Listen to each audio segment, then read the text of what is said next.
Yeah, like the thing I do like about, even though I'm really inconsistent with fitness or working out or exercise, I do like the relationship I have with exercise now, which is I do it purely because I like it.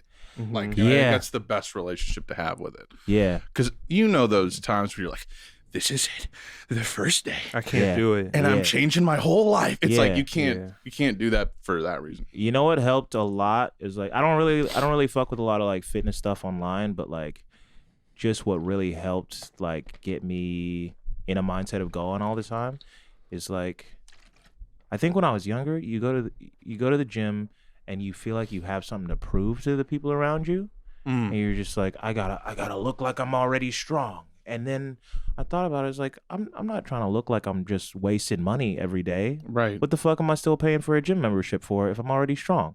Let me just fucking. Great point. You know what? Like, so I just like I'll put the weight as low as I need it to go, and make sure that I'm feeling it by the time I leave, but I'm not trying to fuck up my body just to like. That's really hard to let go for me also. Yeah. Like I walk in the gym. I hate looking like I don't know what I'm doing in the gym. Yeah. Because it's like, I do know what I'm doing. It's so stressful. Yeah. But like, even if you don't know what you're doing, the machines tell you. Yeah. You can use the machines for a while until you build up some confidence. Start using free weights and shit. Watch people around you. That's fine. It's honestly such an accomplishment for someone who never goes to the gym to start lifting in front of everybody and figure out how to do right form and all that shit, regardless, and then stick with it. That's an amazing accomplishment. Yeah. Right. The thing that I still, it's like fun. It's like the fun competitive little nugget I still hold on to is when I'm on the elliptical and someone gets on, I'm like, I'm not getting off till they get off. Sometimes I'm like that. Like, oh, you're going to go on for a nice little 30 minutes? Well, guess what? I got a lot more, Yeah. But that's just fun because it's like, it's like I've siloed it, so it's like, no, I'm not affected by that, but let's see. Do I go longer? Maybe I will. I don't know. You know what?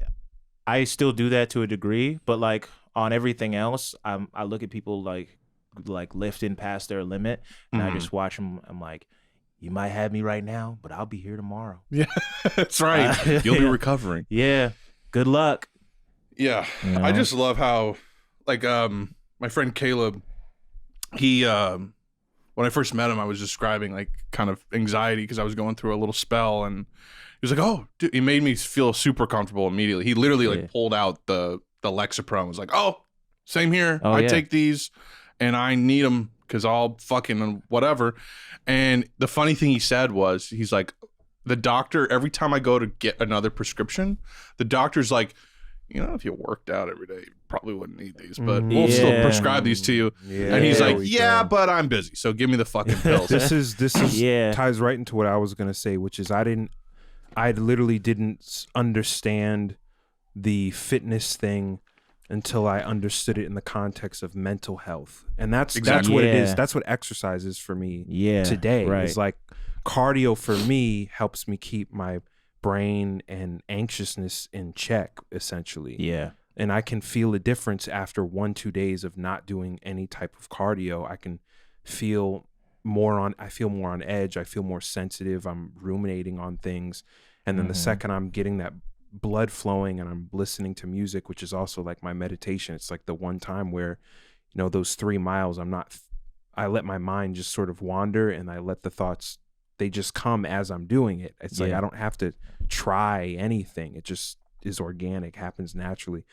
But like that's when I really understood. That's when I started wanting to work out. Yeah. And it's like it is very different from like the high intensity, like, not to say that you can't find release through that, but I know that stresses me out when it's like, and I have done that before. When you're pushing the limit. Like that kind of thing. Where it's like, oh, I gotta hit this number and I gotta whatever. It's like, it's much easier when it's like I'm getting something out of my system right now, and I'm just gonna go as long as I need to go until that is out of my system and I'm tired. You know, right? And it's in the same, just the same way you do anything for your mental health. It's like it's a lot better if you respect your own boundaries in it. Yeah. You know, Listen to yourself. Yeah. Yeah. And like, I for one don't know like just like my own musculature enough to even know what the fuck the numbers actually mean relative to like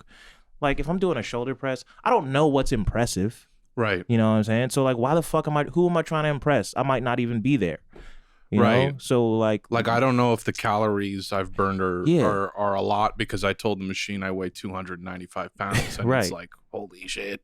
Right. How like, are who you gives on a me fuck? right now? It's like, Jesus. When I was on it, it had like a clink, clink, clink. So I just had to turn my music up because it literally sounded like someone was fucking like... Sounded like a Smino song. Like building us fucking... That's a great song. That is a great song. Yo, before we forget, the cop in the gym. So there was... Oh, yeah. What the fuck was that? Lock... First of all, I go to a gym. I'm not going to say which gym. Say which gym. I go between the hours of... I go to a gym, and I went today, like, right after work, so it was like... It was very packed, but it is like it almost looks like there's an orgy happening. Like there's a bunch of people just kind of like standing around sweating, looking down, all at the same thing. And I'm like, what is going on over there? But they're all waiting for the same machine or bench or whatever. Right. There's just a ton of people. It's wall to wall. Locker room. There's just a New York City Police Department cop standing between the women's and the men's locker room. In uniform, uniform, gun, badge, belt, jacket, baklava, whatever the fuck those are called, hat, like just sitting there like this, like with that stank attitude, like don't even fucking look at me, like you know why I'm here, don't even question why I'm here, like that vibe. And I wanted to walk up and be like, what are people stealing fucking jock straps? Like what the fuck? Why are you standing here? So what happened was a couple of kids shot up a gym in 1999, and then but. Maybe like the corporate chain of a fucking gym could hire its own security. Like, why is there a New York Police Department cop standing there? I just feel like of all places, if somebody tried to like fuck around in a gym, everybody would be like, "Fuck, I've been waiting for this." Yeah, finally a chance to prove myself. Let me throw a 45 plate at him like fucking Captain America. Right. That's the most like Home Alone. Just by default, place you could possibly try to fuck. Yeah. Is that it though? He was standing there and he was like dressed like it was fucking like he was in fucking Midtown in January. Like literally, it was like a room full of people that are super fucking sweaty and hot, and dude's just standing there and like it's brick out. And he's indoors. It was just the most bizarre thing. I don't know. That's all it was. That's it. That's it. There was no. I knew I was gonna build it up too much, but yeah, I just thought that was bizarre. That's weirder than if something happened. Because the fact that nothing was going on. I almost wanted to ask. I'm like, why is your presence needed? Like, what the fuck? Well, because Eric Adams is fucking up. I guess so. Imagine a cop saying that. Yeah, Eric Adams fucking up. I watch Eric Adams form when he works out, and he works out here. And then it's like the locker room. It's like, okay, what is it? People stealing from the locker room, but it's like there's no cameras in there. Like anyone can. Yeah. Which, by the way, half the fucking lockers weren't locked, and I was like, damn. Yeah. Worst person would come up in here, I'll tell you that. Yeah. I've never been in a gym like as an adult. Really? Yeah. Yeah. All the fitness stuff I've done. 2 years ago, I was doing like 8-mile walks and yeah.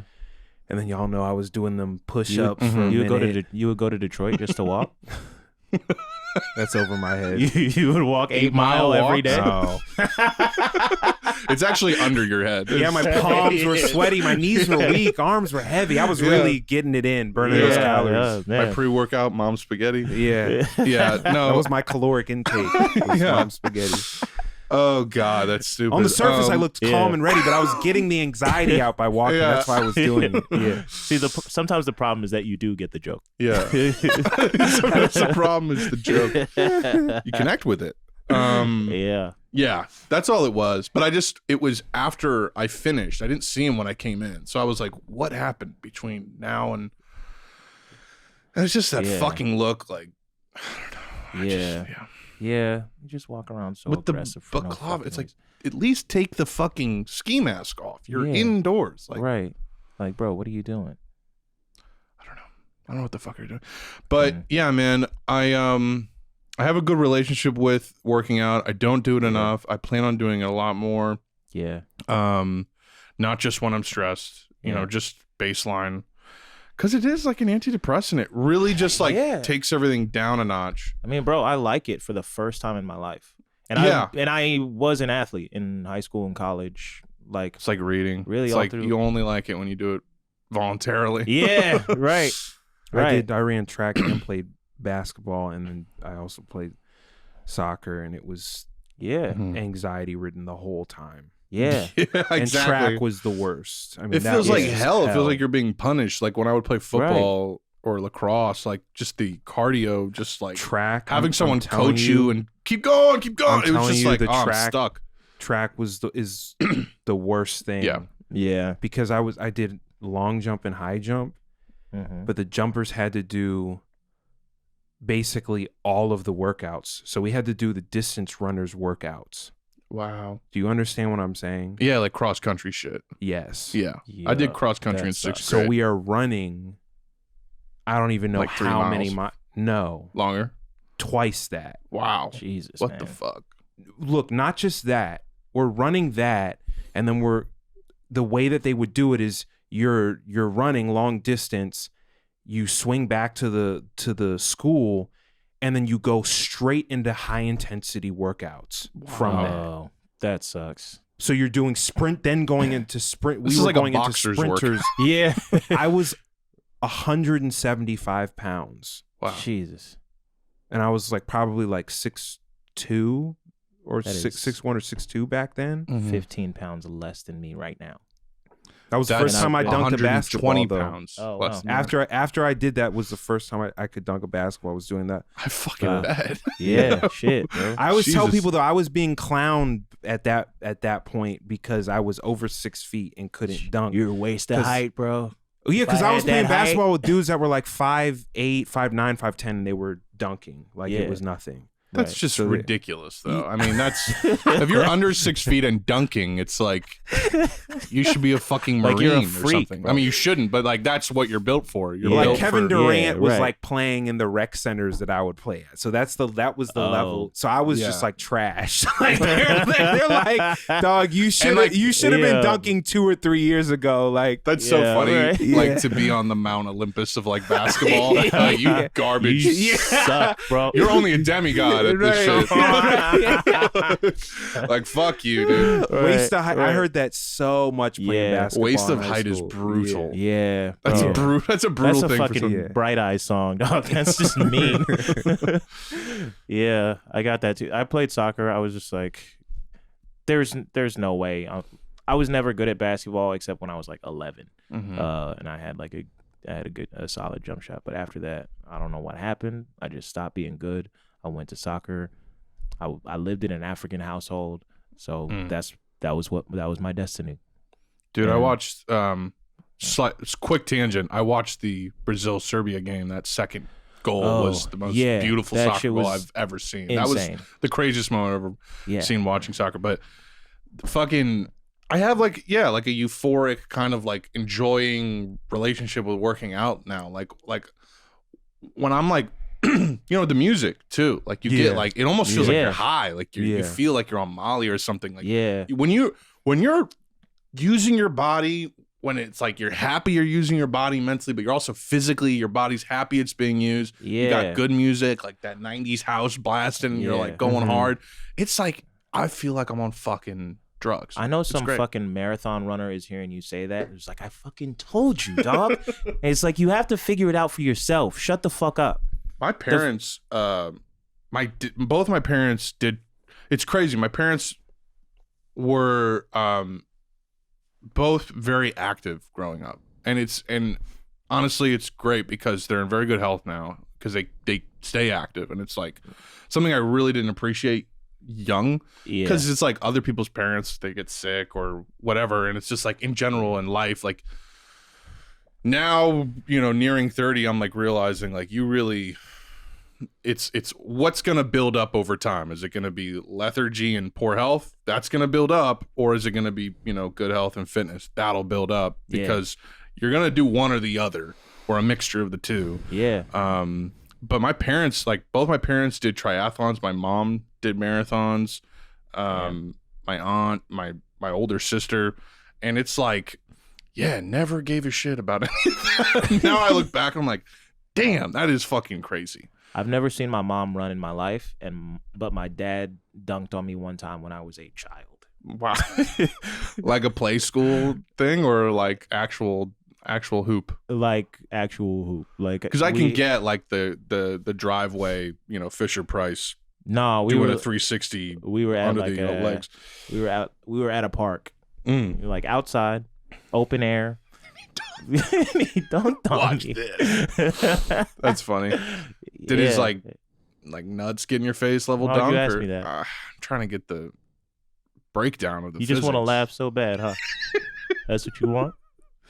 See, that's the type of stuff I that keep makes grabbing this anonymous no, bottle. come on. That's the type of stuff that makes you laugh. I was asked my dad's nuts balls in the my face. face. Never. Dude. Relatively speaking, I was asked at basketball, but the one thing I was proud of was that I wouldn't get dunked on. I was good. Yeah. I was good defensively. Yeah. So there would be bigger dudes. They had the capacity to 360 like windmill on me. Yeah. But I wouldn't let it happen. Yeah. And I'm not saying how you got I'm not saying in this. I'm not saying in the sense of like I would foul them. I'm saying like I would put up that defense. Yeah. Right. That's I would block that ball I would really block that fucking ball. hard. Dude. Block the ball. Dude. That's I wouldn't let him put the ball in the hole with the net underneath it. Not me. Yeah. It was like that. That is still me to this day. Pay this man $100 million contract. You can block the ball. Right. Well, I wanted to say on the fitness thing, I don't want to go into like Joe Rogan territory, but just like, wow, the stem cells are like really powerful. You gotta think we were running around for thousands of years. Yeah. We got it. We hunted for our food. Yeah. We ran for our food. But yeah, it's like we're supposed to be fucking moving. Like we're not supposed to be as sedentary as we fucking already are. Yeah. Post-industrialization. So it's like that's another component of the mental health, discourse that I wish more people would internalize and like act on so that they could see the benefits of it. Yeah, I think like I said, there is so much ego attached to it, and there's so much of a masculine thing attached to it where it almost and body feels, image stuff. It's like, what Yeah. about your fucking mind? And also the convenient overlap with like personal responsibility that it has where like, bodybuilders start to stray more right wing because it's like, well, that's you what I gotta was work for it. That's what I was getting at. Is just like it almost feels like you're a certain type of person. Yes. If that's what you lean into. Yeah. And I was gonna bring that up earlier. it's so easy to just fucking acknowledge that your body needs it and just go to the gym or get some weights at home if you're not comfortable do calisthenics. There's so many fun like 15-20 minute home workouts on YouTube that are easy. I used to just go to the park every Sunday and play soccer with like random people would show up. You just get a game together. And then I talked to a dude for too long, and I think I told this story already. One dude, I believe that was Jaded episode 2. That story was told. Francis has forgotten its native children, But yeah, you literally don't need weights. You don't need a gym. You can use your own body weight, and there's plenty of techniques that you could look up and learn, to explore that. Go to damn near any jungle gym in Brooklyn. You're going to see guys not using any weights at all. And they're ripped strong as fuck. Yeah, those outdoor gym dudes. Yeah, who are just doing muscle ups like this. Right. But I do got to reiterate, like I tell people, like literally just Lego man. just start with the walk. Like it doesn't have to be this crazy regimented thing.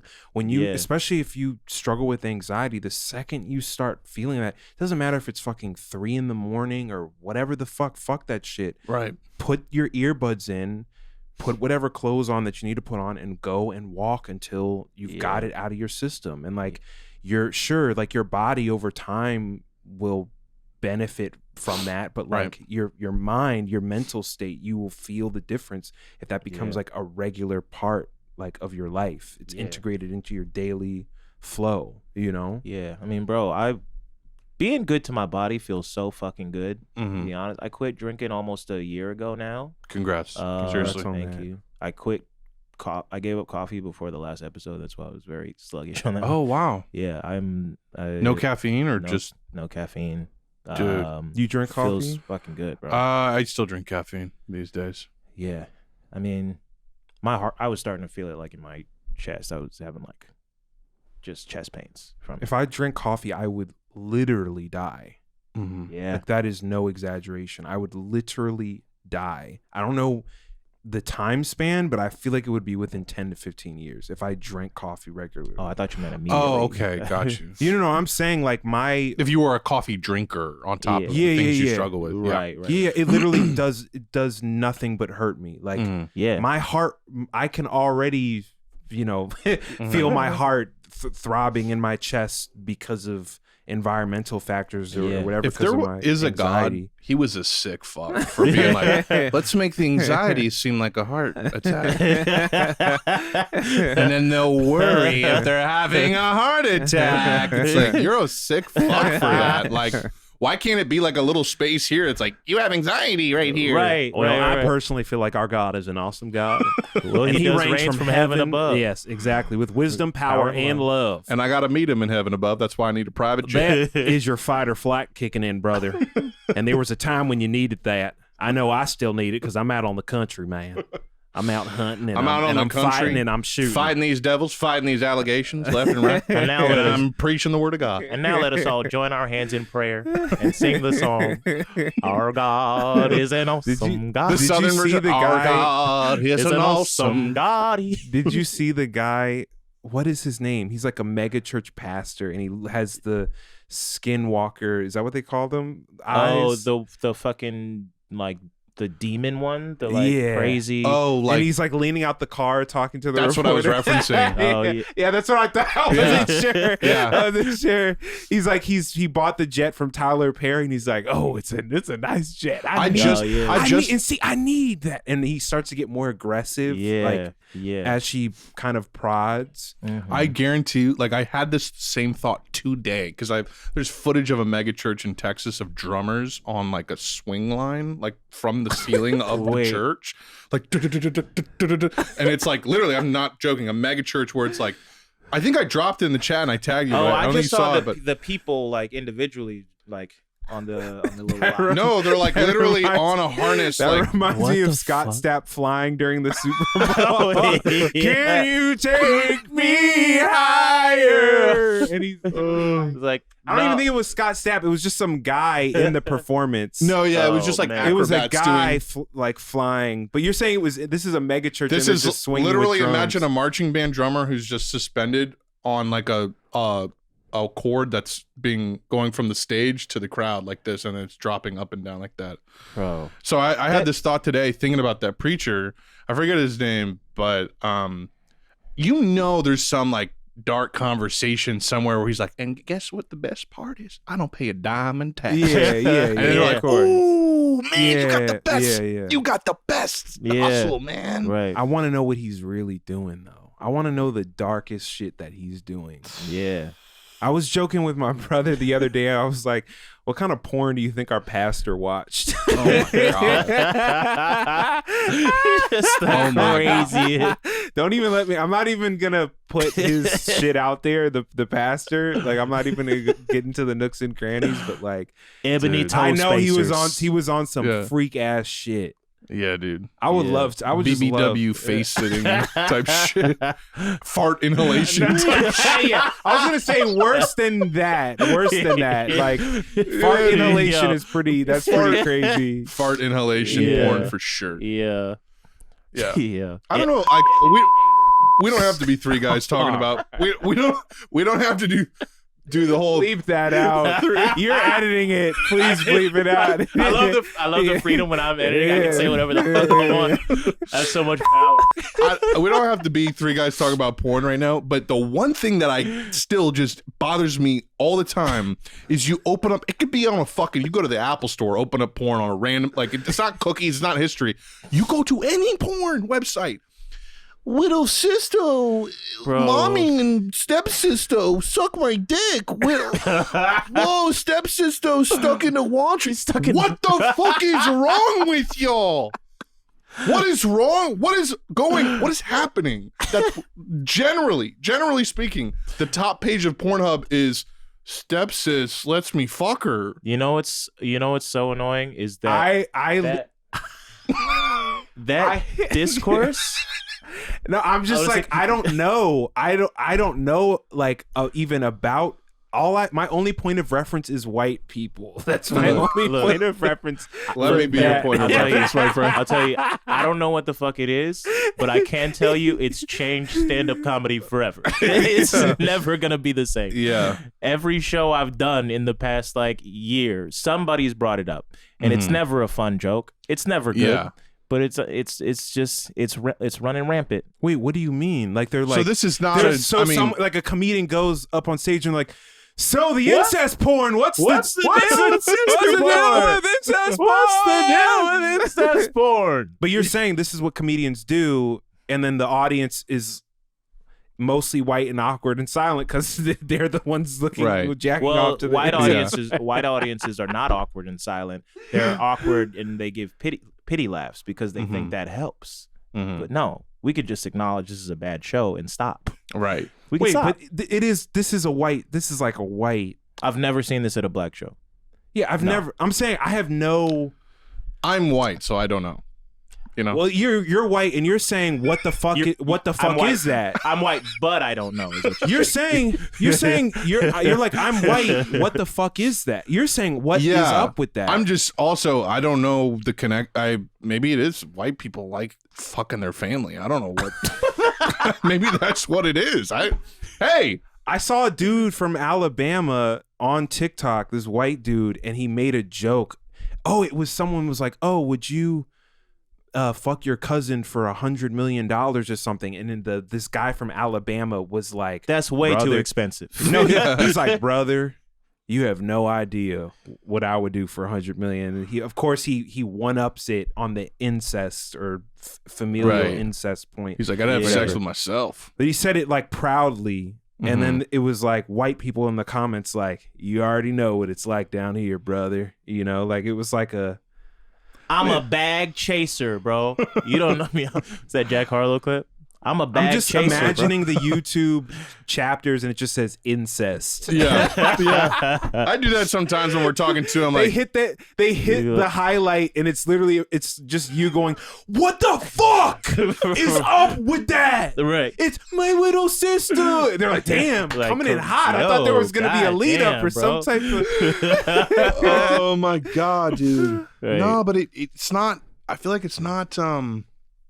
I don't know. I feel like it's not addressed enough. It's a billions upon billions of dollar industry. Yeah, like porn and the pedophilia stuff. It's not actually, but it's like But you're introducing fetish. that now to 16, 17-year-olds. You're telling 16, 17-year-olds, nah, the real hot thing is an 18-year-old, bro. Yeah, it's like they're not even 18 yet. Right. Give them a fucking chance. Yeah, like it's like some art imitates life, imitates art type shit. Because I feel like it had to be just like one guy in the industry that was like, what if? It's the pornographic dialectic. I wrote a thesis on this, my brother. It's the pornographical dialectic. Yeah. But it's just like a self-perpetuating thing because it's like nobody asked them to make that, but they made it, and now it's the most searched thing because that's what they're pushing. It's at the top. It's like at the fucking homepage. I definitely think people asked whoever made. I mean, so I'm sure somebody. There's a demand. I'm sure somebody was like, finally.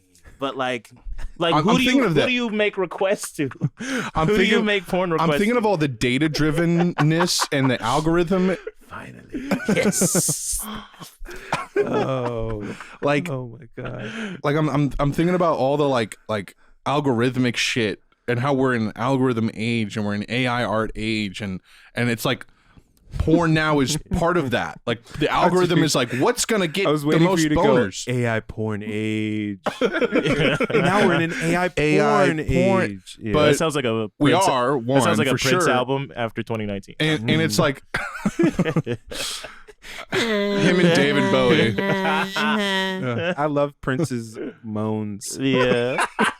Clip that right there. I love Princess Moons. I bet you can find a compilation on YouTube and just thread the audio in as a point of reference. For those who don't know. But like, there's accounts on Twitter that'll just be like, I don't know, some model, and it'll just be like Pokemon gamer anime. Like it's like incoherent. Like it's just they know those three words can drive engagement. So we're gonna get to this age where it's just babbling bullshit. Logitech Pokemon fuck? Yeah. Elon Musk. Logitech. Logitech. They're making a comeback, man. You Lenovo ThinkPad. Perhaps. Mad Catz Digimon Scissor. Mad Catz Digimon Scissor. Scissors are big right now. Scissors are huge. Oh. But yeah, it's just like it's not even just porn. It's just like every like I don't know, like the Lil Michaela shit. Like it's gonna transform into like this incoherent, like I don't know, because you look at AI art, and someone's made this point before, so credit to them, but I forget who it was. But it's like you look at AI art, and it for a second it looks normal, but then you look at it like for more than that, and it's like, oh, they have 9 fingers on one hand, or they're like, you know, whatever, like their faces. But it's weird because it's like every part of it is like obviously taken from something in reality. Yeah. So it's made of reality, but it as a whole it's not. So it's just fucking. It feels like a computer tries to make sense of one of those images that you look at and you can't discern any object. Right. And literally. And a computer was just like, I can make something out of that. This. Had to have been like the first AI image. Yeah. Like those. You can't even tell what this. Yeah. It's just like who could draw something like that? Yeah. You know, how could you really make that with your mind? I saw one that was like bodybuilder competition at the JFK assassination. It was the most bizarre. It was just a bunch of like Tom of Finland, giant, bulky, muscular dudes, and then just like fucking convertibles and shit. It was bizarre. That's Uncanny Valley is the term. The Uncanny Valley. Yeah. Yeah. Thank you, Robert Zemeckis. Thank you for that. Dude, we should do a screening of Polar Express. That would be hilarious. Oh, yeah. All the kids are like, we're mocap, but someone animated us too. It's like horrifying.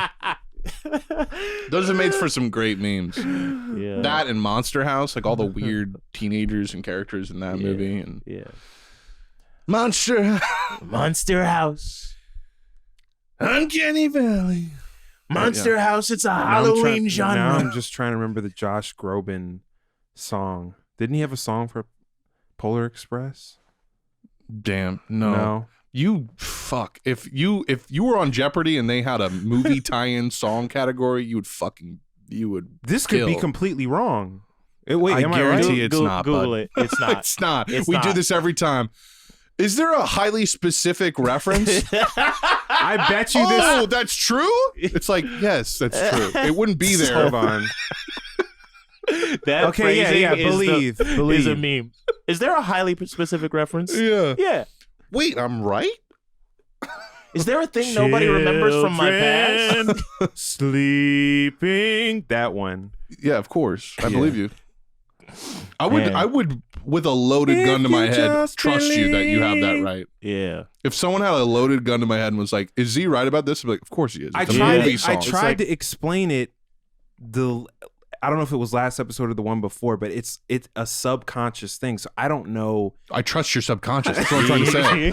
Your subconscious is not wrong. It hasn't been murked. It has not failed me yet. The waters have not been made murky by 10 years of cannabis inhalation. Like they're accurate. They're just how they were. There's no drugs weed-related PTSD, like fucking your brain up. It's just there. It's still accurate.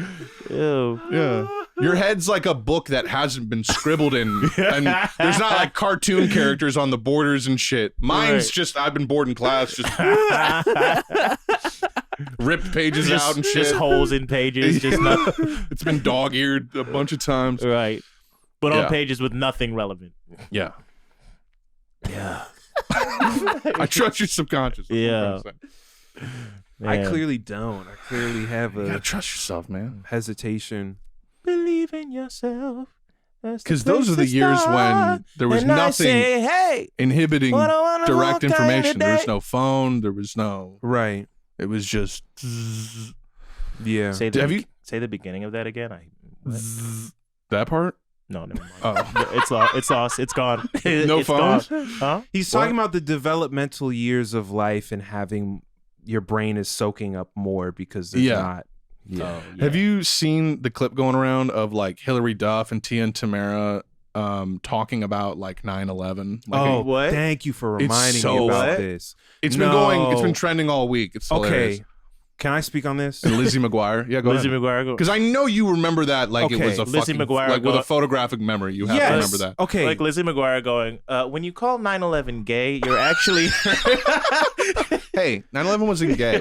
It was one of the most impressive military operations of all time. You remember that video? That Yeah, commercial? So I first started my own sort of like reflection on like childhood TV programming and commercials and stuff when I was like in college, like basically trying to like search and archive, just find stuff Yeah. like that I vaguely remembered. Mhm. And that's when this is over a decade ago, and that's Mhm. when I saw people had uploaded those corny like Disney Channel TV star bumper promos that they would play in between Yeah, the like Candids. shows. Yeah, and it's like people from Lizzie McGuire, the cast of Lizzie McGuire, they're sitting on early 2000s couches, and there's like bright lights, and there's like a glow, and it's playing this sort of like Can't steal my Right. sunshine. right, literally that kind of music.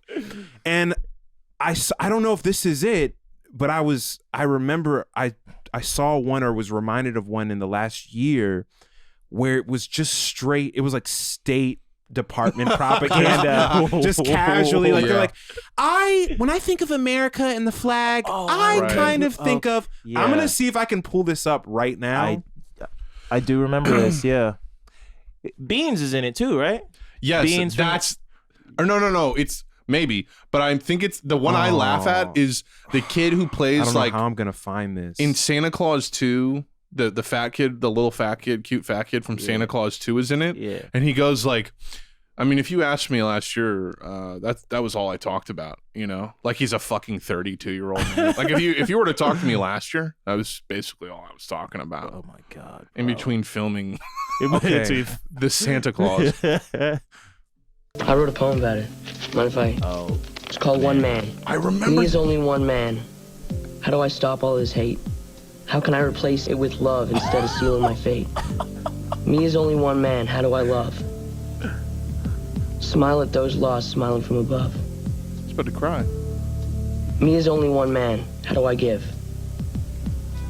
Make yourself love one another, for you only have one life to live. Why would you Just cut keep yourself short cutting back to because that of another American person's flag. actions? Yeah. Instead, give help, love, and there would be no need for a weapon.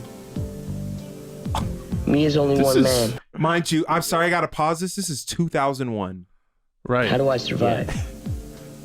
Yeah, we've had some tough times, but we're still alive. Just remember, life is only as good as you make it. Us as Americans, we will make it. Let's get rid of all this anger, replace it with unity. Even just one hug or handshake can make a difference in your community. Me is only one man. What is this, the They call me Iliad? an American. No matter if I'm Christian, Jewish, Muslim, Catholic, damn. any persuasion. It's got pages. I think through this pain I've learned a powerful lesson. That it's awesome to be an American citizen. Oh, man. God. That's fucking Now, right. more than ever. How could it's one important man for dodge kids like you the to United express States for 10 themselves years? every day. Yo, He's like, my dad doesn't beat me, but in my screenplay he does. Oh my God. That's wild. I had not even seen that one. I Are you- wasn't even looking for that one. Yeah. Is that, It's is the that one I really was- from 01? Because the other one is like Yes. from 02 and it looks just like that, but maybe they were just all kind of, that was just the period of time. Because Yeah, that I mean, feels it like was- some post 9/11 ass. Like 2001. Yeah, I think it was. okay, so it was Yeah. after 9/11 Yeah. still. It But, would be late. trippy if it was before. Well, that's That what would I'm be saying. Is like great. we weren't on that time before 9/11. I feel like we weren't having even No. Stevens talking about no. being an American citizen. Like we weren't fully Verhoevened out He's at like, that point. and now all I ask is that you support our troops when they go over to Iraq and get even Y'all, Stevens. y'all. It's time to get even Y'all. Stevens. There is a compilation on YouTube uploaded 1 year ago. Disney Channel Express Yourself commercials, set 1. It is 30 minutes long. Holy shit! Oh man, Holy shit! just fucking. Okay, I think this is the How the many quick, the quick CIA one. agents were on site when they shot that? I look at the flag and it represents strength and devotion to a cause that our forefathers began, Who the fuck 250 are years these ago. guys? And The it's as Lawrence strong brothers. today as it was then. The flag to me symbolizes freedom. I saw someone weren't waving a even on flag Disney on a Channel. freeway overpass. Just waving it. And it was so emotional because you thought, this person's just out there being proud. The flag really represents that incredible gift that I've been given from people who have sacrificed their own lives for me. When I see people riding around with the flags, and I'm like, oh my gosh, that is so good to see that we can still unite and still go back to our regular lives. You can see how much people truly love this country and how much we're grateful for it. And the flag Dad from Seventh Heaven was a pedophile. Yeah, I remember that. represents everything about an American. Little MTV blurb. Actually, the dad is a pedophile. It's a lower third. Yeah. MTV pop-up video. Oh my God, bro. Think of the fucking crazy, bro. Just the fucking. That was dark times, man. Do you are you're finding these or you have these There's downloaded? tons of them. That's so funny. Since the tragedy, I have been in touch with all of my family, which has brought us closer, because I've been able to Since call the keeps tragedy, going. since the That's event, right, yeah. make sure everyone was safe. since the I just Great wanted to be Purge. near my family, especially my mother, and it really shows me who's important in my life, who I really want to be around at this time. Being with my family. Melissa helped Joan me. Navy Hart SEAL followed me on Twitter My for a hot sister, my second. mom, my dad have been really great. The whole family's kind of coming together and, sending each other emails, really nice, emails about how much we care about each other and phone calls and just. God, I we are miss you, I so love pussy, you. bro. Like, oh my God, we They just threw Whoopi Goldberg in yeah, there. why? She Yeah. did some Disney movies. Adults Yeah. and children are on the same level playing ground with that. She's like, I told Ted Danson that was perfectly fine. All right. Experience with what's happened. Oh, what are we talking about? With Oh, the most other things tragedy. in life, Gotcha. It's one foot slowly in front of the other. Now, more than ever, it's important for people like you to express themselves every day. Ooh, Yo. Disney. We are so pussy. Like the fact that shit rocked us for a decade when we've been sending Milking it. Just predator the missiles US yeah. the into US children's government's been schools for milking it. decades, Yeah. and then this one like little slapback was like, oh my God, Bro, I watched I sent y'all a link, I think I sent y'all a short clip, but like Jon Stewart had fucking Hillary Clinton and Condoleezza Rice on his show. garbage. To just What? fucking for Wait, what? Oh, I when? think A week or two ago. Oh, And I just thought you were watched- talking in the early 2000s post 9/11. I saw a brief clip. Was it Just the one now. where she's talking about Gaddafi? Can you imagine somebody talk to Condoleezza Rice and a week and ago? Clinton. Do you remember? Was that the clip where I saw a clip where he was talking to her about Gaddafi. He did bring and up she's like, Gaddafi, well, look, Gaddafi was a huge threat. Everyone knew that. And John's just like, yeah. Yep. Mhm, yeah. I mean, obviously. I mean, let's be serious. Yeah. That was the whole interview. Yeah. And there was And it's like, Jon Stewart, like, I want to love you so bad because you're such a lovable person and you're funny. And like, he's fighting for the 9/11 for it's like, you're doing so many great things, but stop being a fucking ass licker, dude. Yeah, Like, bro. It's just like I thought you were gonna say liberal, but that's the same thing. same thing. yeah. But in not a hot homosexual way. In like a in boo a licker. I was derogatory gonna say way. boo licker, let's be creative, ass licker. Give me- Yeah.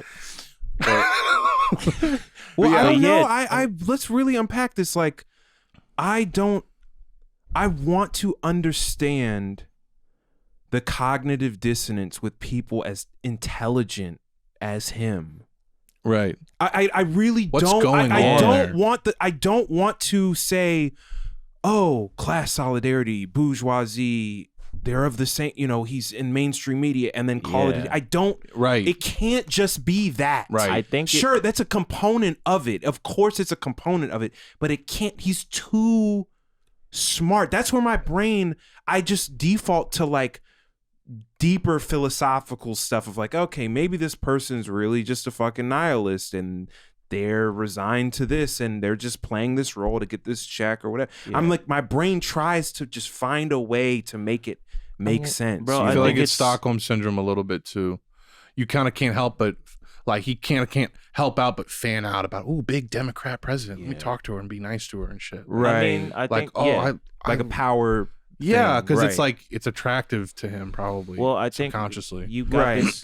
You got this like rehabilitation of like right wing figures image, like George W. Bush, fucking Condoleezza Rice. Now all these people that are just not Trump Republicans, and so now we have this like not we, but like now people have this fucking like we're working on it, like starry eyed view of these of just people that just kind of like fell in line with the regular partisan shit. You know what I'm saying?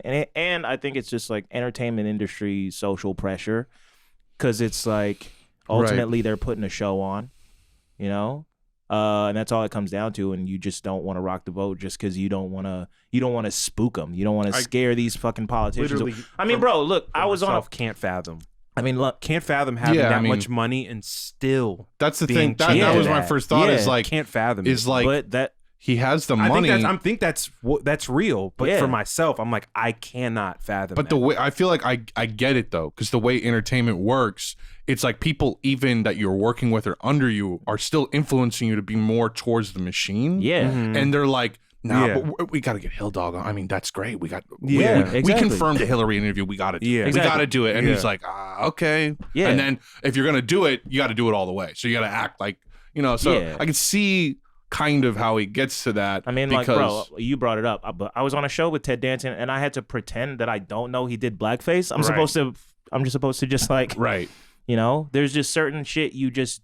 But you're not a multi-millionaire. That's where but multi-millionaires would still be influenced by that because that's the structure of entertainment. I guess if they're reliant on this standard of living, especially too, I feel like unless this whole lifestyle around that tax bracket too, they're like, well, this is I can't let the well run dry. Right. Yeah, it's like most unless you're genuinely retired and like literally just living within your means and not working, like.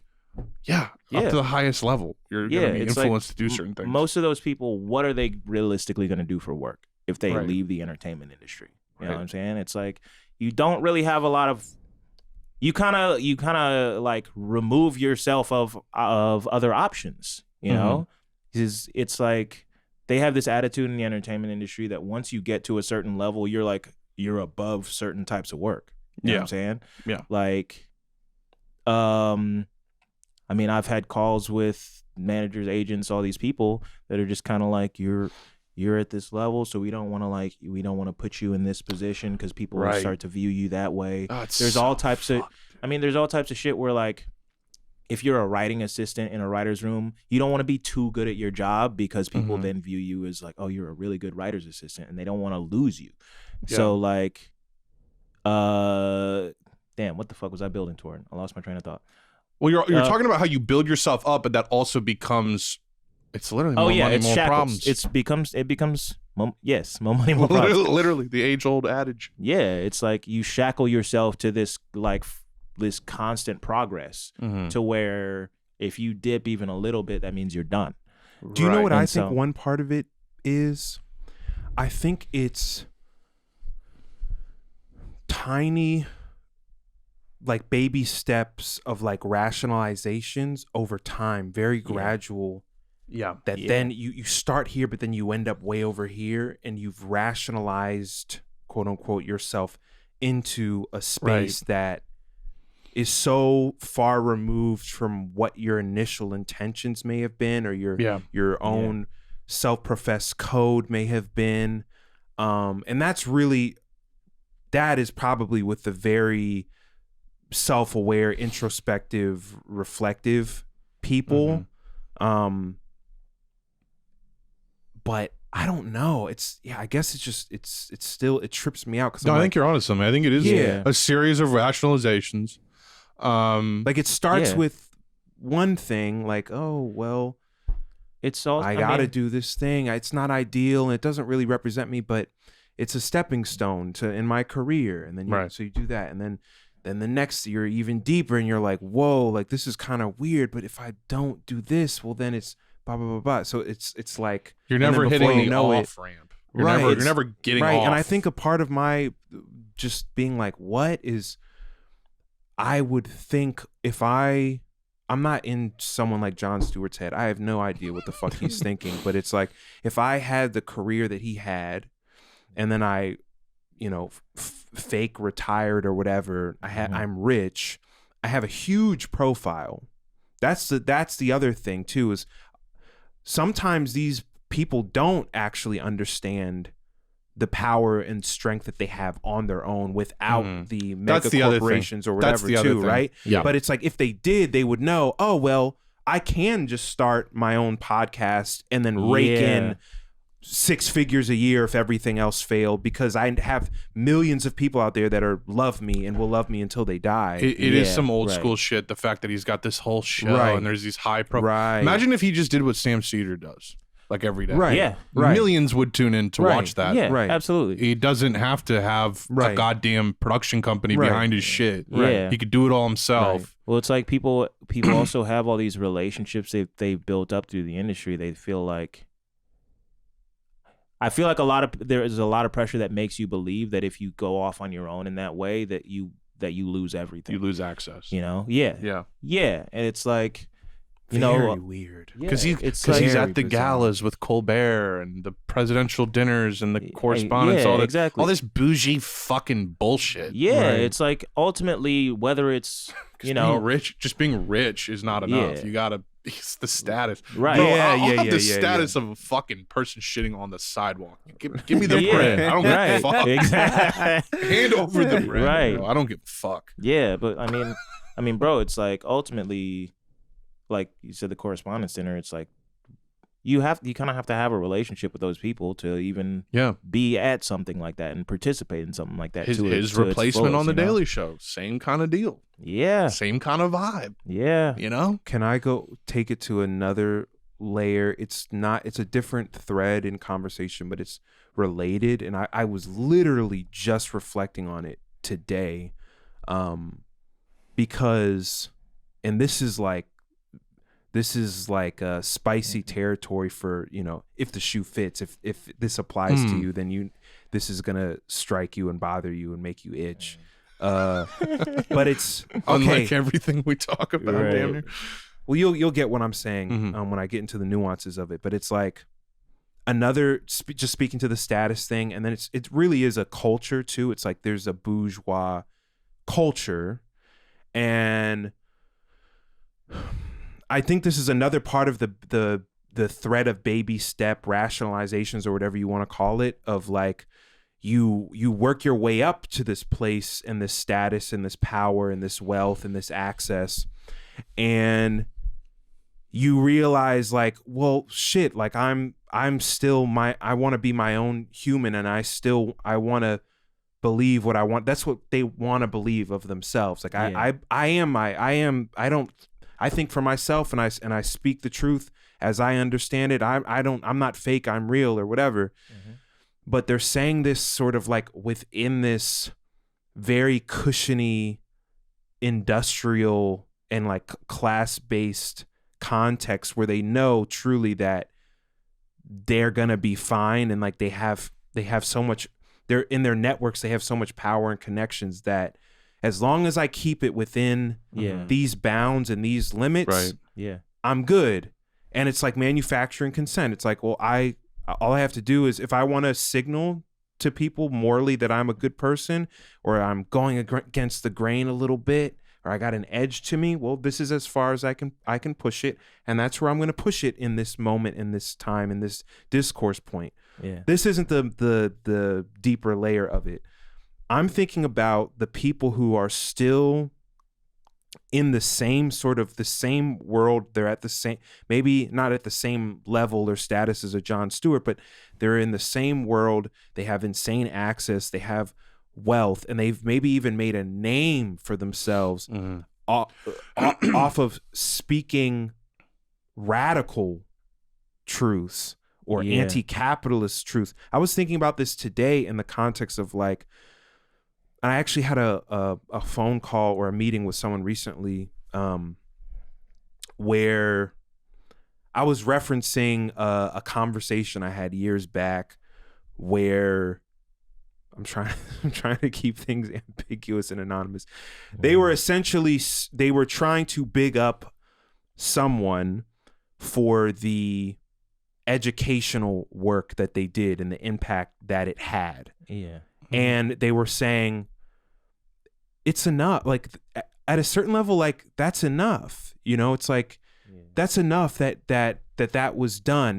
And I disagreed with that, like just off of the merit of like, well, my whole thing is about us getting free and like creating a new world and like a new system or whatever. Yeah. So in the context of that, is it enough? I don't know that it's enough. If we're all just, if people are learning things and then they're just like, oh, I know this thing, isn't this, you know? But it also made me think about how there's a whole apparatus of people, especially in entertainment, where their bread and butter, their money is in, it's like they're there to say the really like radical, edgy thing. Right. But at the end of the day, everyone in the industry, even the people bankrolling, they know, oh, well, no one's going to do anything with that. Yeah. It's like, how do I shake things up in this, but keep it in this little context? And how that's kind of a co-opt maneuver. Right. And right. And I just want to say, there's nothing wrong with being able to get a radical message out to a large amount of people, even if it is wrong if you're at a certain level of, you're using the exploiting. Yeah, if it's based upon systems of exploitation. But I meant that to say, like, if you're reaching people in that way, that's a good thing. But to act like that is quote unquote enough is just like, yeah, that is where it is co-optation. Everything you're doing is just literally capital is just reabsorbing that. Yeah. You know, and it's like nothing breaks the cycle, nothing breaks the chain. There has to be something in at least how you're producing the art, how you're making the art, the practice of making the art and getting it out that reflects the values that you're espousing. And that's where like a lot of these people, I'm not going to name names. I'm sure you already have names in your head as I'm describing this, but that's where there's it's subtle, but it's so important. Like that's where there's a divide. And I'm thinking about this too, because there's artists, they're legends. They've been creating for decades, whether it's music or film or television, and people label it subversive and they label it punk or whatever. But the reality is it's not like there's nothing prefigurative that was ever done. Right. So all it's served to do is just make some people a lot of money, maybe put some radical seeds in people's minds. Maybe it's led some people to some other things, but is it enough? I don't think it is if you're someone who's like, about what they're talking about, you know? Platforms like YouTube, Patreon, Spotify, they're all ass. They don't respect your privacy, they're riddled with ads, and they're completely silent and unreachable when you need help. Have you ever talked to somebody at YouTube? Think about that. I sure haven't. To top it all off, we don't control them at all, despite being the reason they exist. So that's why we're partnering with a design and development agency called Sanctuary Computer to build our own cooperative alternatives that bring the best features of all those platforms together and that we can control together too. We seriously got to have an exodus to some sort of digital Zion that we build ourselves. Somewhere where all of us can actually have a say over the technology that we're using to communicate with each other. For more on how you can support us all in getting off these shitty platforms, visit opencollective.com patreon.com/Digital Zion and tap in. Just because these dystopian systems are eating themselves alive doesn't mean they got to take us with them.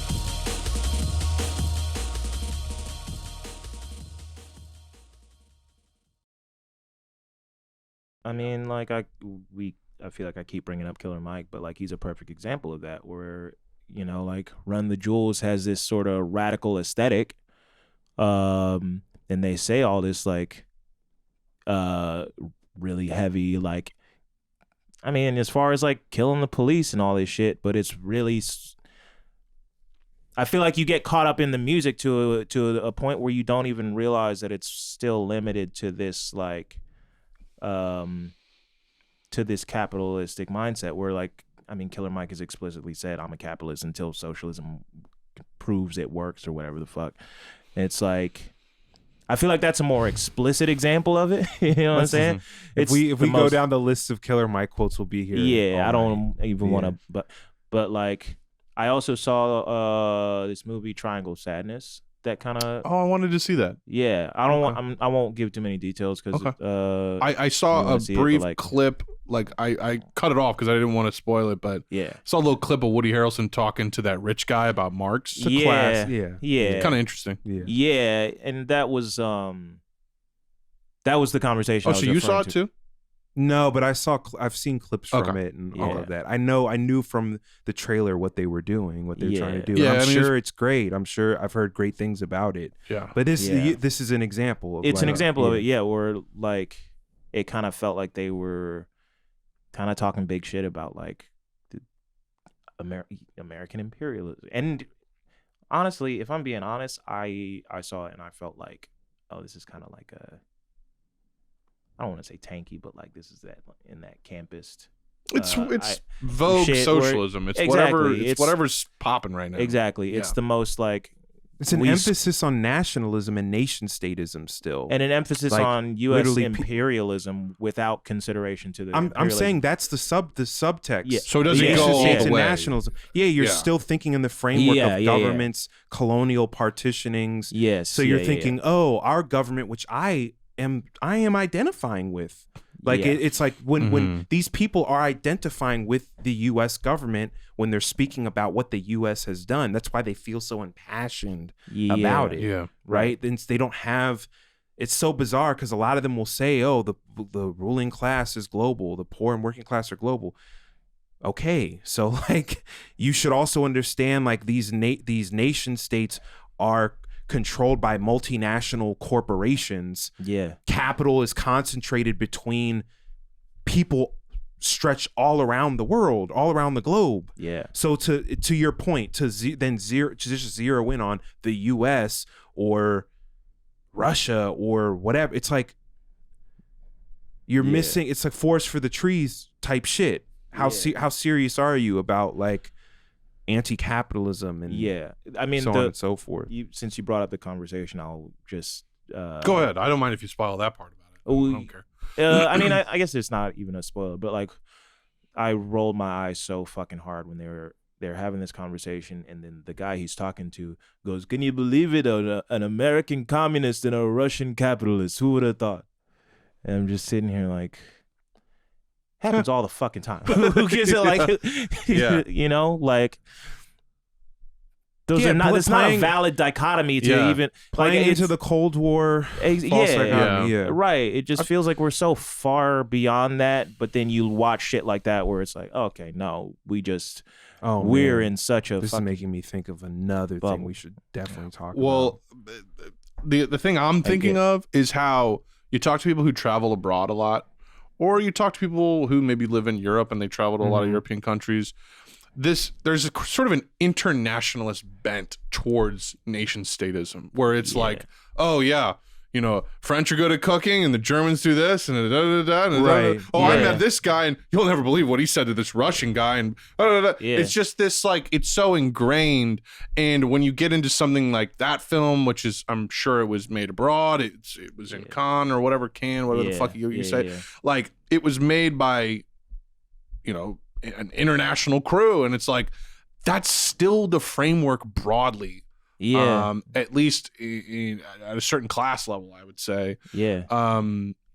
Is that and it's just like, I don't know. It ties into the World Cup. It ties into all this shit. Can I say your thing? Then I have two things I want to say. Yeah, I think it's deep, because I think even that writing is a reflection of the class, like, I don't want to say interest, but at least the class reality of whoever wrote that, because I also noticed that left liberals, like social democrats, you know, like whether they would identify as that or not, there's almost like a pipeline from this left liberalism to these, I would classify them as like authoritarian tendencies that are very self-righteous and like moralistic or whatever, but still like implicitly claim U.S. nation-state identity and the government, because their conception and idea of liberation and freedom is still fundamentally like it's a liberal idea of that, because they're imagining it as through this very same government and state, you know, and it's literally just a redux of countless 20th century failures. You know, it's like it's again, we're always talking about Marcos, but like I love the distinction he makes between, you know, a revolutionary and a social rebel, you know? Yeah. Like, because he's like, well, most people, when they're saying revolutionary, they're talking about coups, they're talking about regime change, they're talking about government. It's like, when I'm talking about social rebel, we're pushing against social tendencies. Yeah. We're at the roots of what the problem is. You know what I mean? like, but yeah, my point is, this is directly related to what I'm saying about this cross section of people at this certain level of media. It's like they're able to produce these works at this level, and even the content of what they're putting forward is still like, it's not as radical as even people might seem. You know. And I wanted to say just really quick on the music point. You mentioned Killer Mike. Yeah. As I was talking about all of that, and I love this band. I have to preface it with that, but like, I was thinking of Rage Against the Machine. I knew you were gonna say that. Yeah. I'm sorry, but it's like, and I know this, like, Zach definitely gave to the Zapatistas, definitely, you know, put his money where his mouth is, really put revolutionary projects on the map, inspired countless people to dig into so much of the shit that we're talking about. Yeah. But I can't let go of this prefiguration thing. It's like the stadium tours, the thing. It's like, how are we reflecting what we're talking about and what we say we stand for in our practice of what we do and what we love? Right. And how are we just continuing to embolden the very systems that we claim to be against beyond the aesthetics? Yeah, the banner, the LED light thing says Rage Against the Machine, but then you're out of there, and then they got the next person up there. It's like, and you're telling me that there wasn't enough in resources generated between you and your peers and all these years to start building some type of counter infrastructure here. And it's not the point isn't to criticize, it's just to say, like, okay, we're talking about getting free. Like, that's what this is about. You're talking about a scale. Like, you're talking about a scope. Right. And it's like the scope that they're talking about, you know, like basically the creative people that made that film, their politics, the socialism they want is still within the framework of that socialism Killer Mike imagines that convinces him it's good. It's one that has a state. And it's not socialism at all, to be clear. And they're still trying to prove the efficacy of this shit that they've never seen work, and they're stuck in this mindset of like, this shit of like, you're American, you preach all these ideals, but you don't live up to it. It's not like, let's build something new. It's like, you see what's on the paper. Do what's on the paper. But you screwed me. This is what I was supposed to get. Yeah. If your version of socialism like impresses Killer Mike, that's a problem. If he's like, I could set up shop here, like that's no, I'm familiar with this. Like, that's not good. Right, bro. On a note of art that doesn't feed into that dichotomy, I watched a movie last night that was like Is this related to one of your 2 points? This is the second point. Yeah, the first point was what I just said, but this one is filmed by Ousmane Sembene. It's called Mandabi. Okay. He's a Senegalese director. Like, and I'm saying this, but I'm like, this is the first film of his I've watched, but just like the father of African film is what he's titled. But like, it literally felt like I was watching Debt by David Graeber in film form. It was like, and it's such a simple premise. It's literally just a man who appears to have some kind of status in his little community. He's got 2 wives, 7 kids, and like just sits on his ass and gets fed all day, basically. Wow. The beginning of the movie is his uncle or his nephew in Paris sends him a money order for 25,000 francs. And the whole movie is literally just him trying to cash the money order. Oh, shit. And it's like, you watch him. Is this from like the 60s or something? Or 68. Okay, yeah, I gotta see this. Yeah. And he goes to the bank, asks them to cash it, and they're just like, "Do you have ID?" He's like, "No, I don't have ID. How do I?" He's like, "Well, you need ID." He's like, "Okay, well, how do I get ID?" He's like, "Go to this place," and then he goes to that place, and they're like, "Okay, if you want to get ID, you have to have a birth certificate." He's like, "Okay, well, I don't have a birth certificate." And you just watch him just like all these documents, all this it's just a commentary on bureaucracy. Right.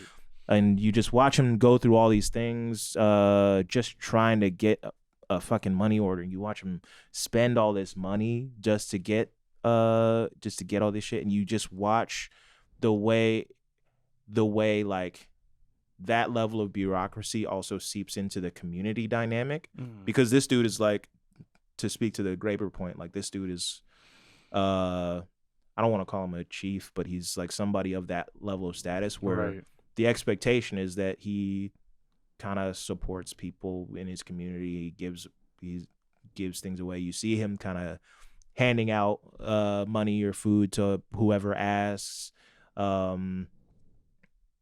But then you see just that little hold up, that little hang up start to just like fuck with his status and his ability to like actually like kind of the emperor has no clothes kind of moment. Yeah, exactly. Yeah. And it fucks up with the relationships. Like, he has a credit line at the store. They won't give him credit anymore because he's taken so much out because he has this expectation that he's getting this money that he never gets. What's the name of it again? Mandabi. Okay. And it's and I say all that to speak to like, I don't know what the organizational structure was in like the making of the film, and I always have questions when shit is made in Africa, because I feel like people have this mindset where they can just like shoot whatever the fuck and not credit or pay people. At least in like Western film, they have this shit. But like, as far as the content of the film, it's at least examining like modernity and the overarching like nation state and its impact on a smaller community that is really just under its power. You know, it's just it was just really interesting, and it was check it out for reminded me of something that actually happened to me years ago. Like my dad used to just like send me just like $50-$100 for just to get groceries and shit like that. I remember he sent me, like, usually he would send it through MoneyGram, which is like the shit at CVS, and I would just go pick it up. Right. One time he sent it to me through Walmart, because there's Walmarts everywhere in Georgia, and I had to explain to him after the fact, the closest Walmart to me is in White Plains. Right. And I ended up having to get on a fucking train. I think I got on a train to go to White Plains, and I think that one was closed, and I ended up having to go to Jersey the next day or some shit like that, and just like basically spent the money just trying to get there and get back. It was like just felt like I was watching my own life on film. It was the most fucked up shit. Man. But just like a very good movie with such a simple premise. It was really dope. That's awesome. Yeah. I'll just end from my side with like, can we make socially rebellious art in a socially rebellious way? Like I think we all love, art that speaks to the oppression that we live under and the suffering we live under, and even interrogates like the structural dimensions of it. Bugs Life. Yeah. But it's like, at what point can that awesome stuff be connected to counter infrastructure and counter institutions that have real world implications, liberatory implications for cultural and artistic laborers, like to where it can be used as a spaceship for the people who make art to be free, to get free within this world. And that's like the goal of this show. Yeah.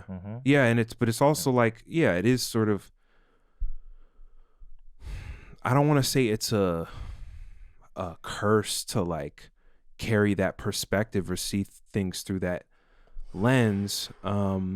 You describe it as like seeing the Matrix binary code, like looking out and just seeing the code and everything. And it does kind of suck in a lot of ways, because you can go and you can watch an amazing thing or listen to, music is different, I guess, but also not in different ways. But you can go and like, quote unquote, consume this quote unquote revolutionary piece of art and be like, damn, like that was badass. And then you're like 90% sure that it was created through exploitative means. Curbs the enjoyment of just about every single thing. And to be clear, it's not, when I say through exploitative means, I'm not talking about there's no ethical production and consumption under capitalism level of it. I'm talking about people had others working under them in like a hierarchy, right?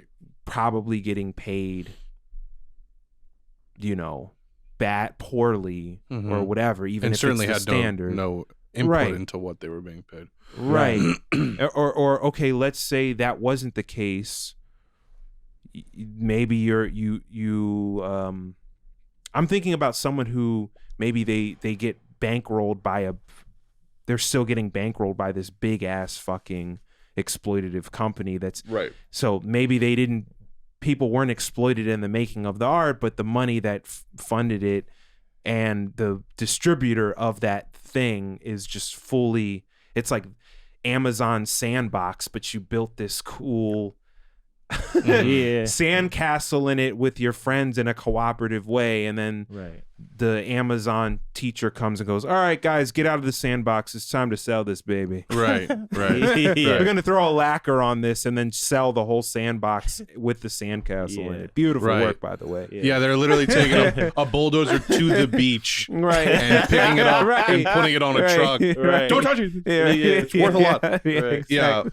I mean, you mentioned my whole Matrix thing, and I think the Matrix was not about socialism. It was about, it was further than that. And I feel like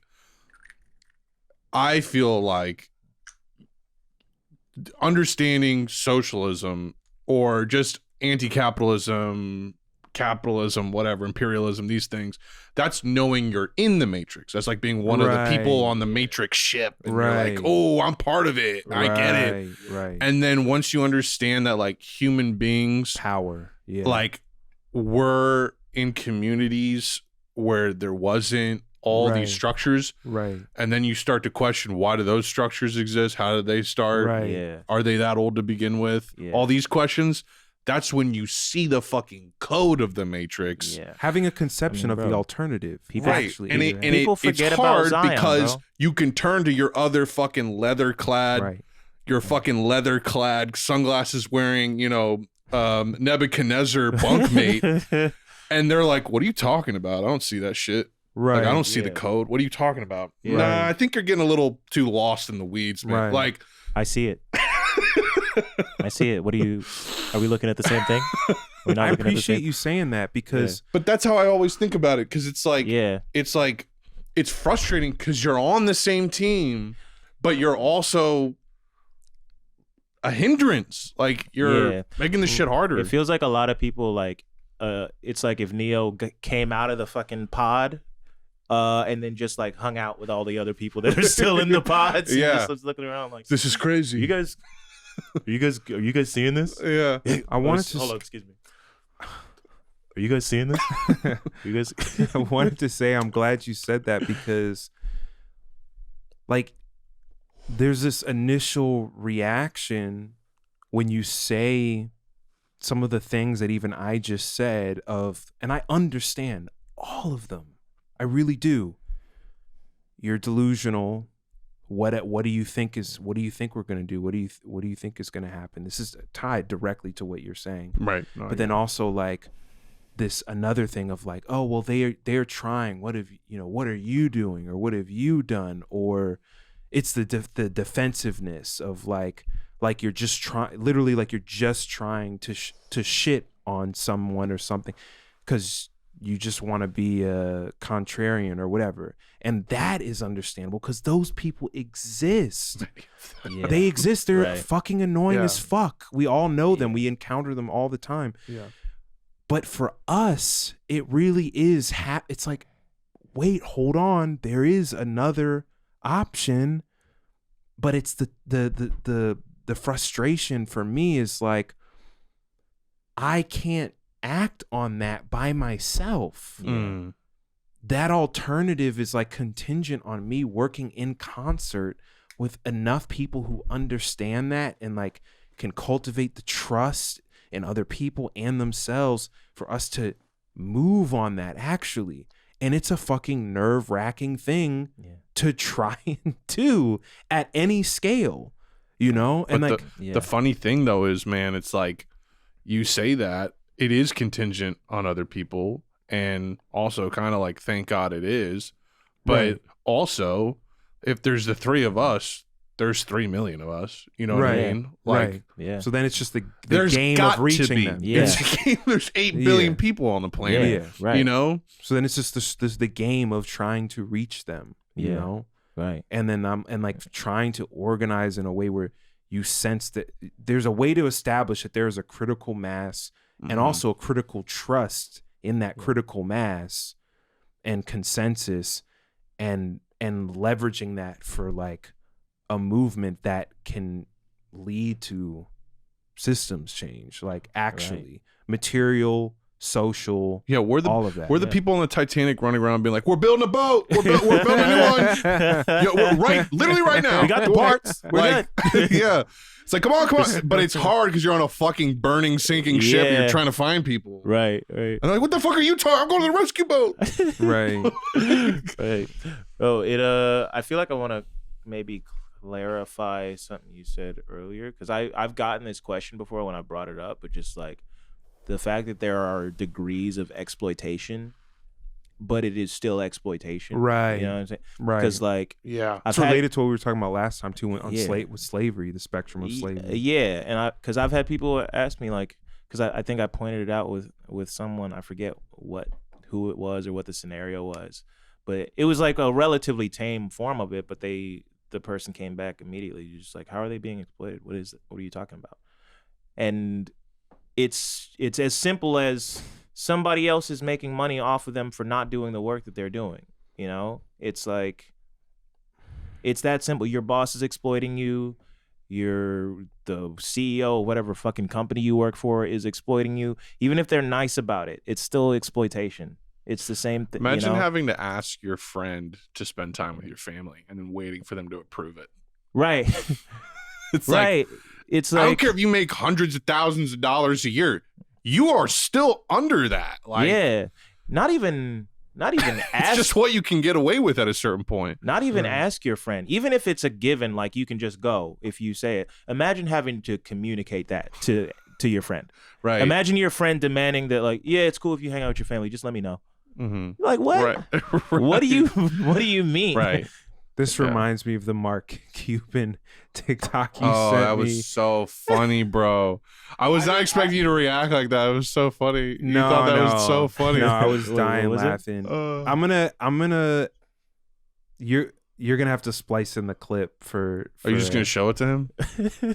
Just show it to him. Yeah. I'm gonna try and pull it up really quick. It's what I said to see. Hold on. I would rather work 80 hours a week to make $50K and work for myself than have a $75,000, $100,000 job working for somebody else.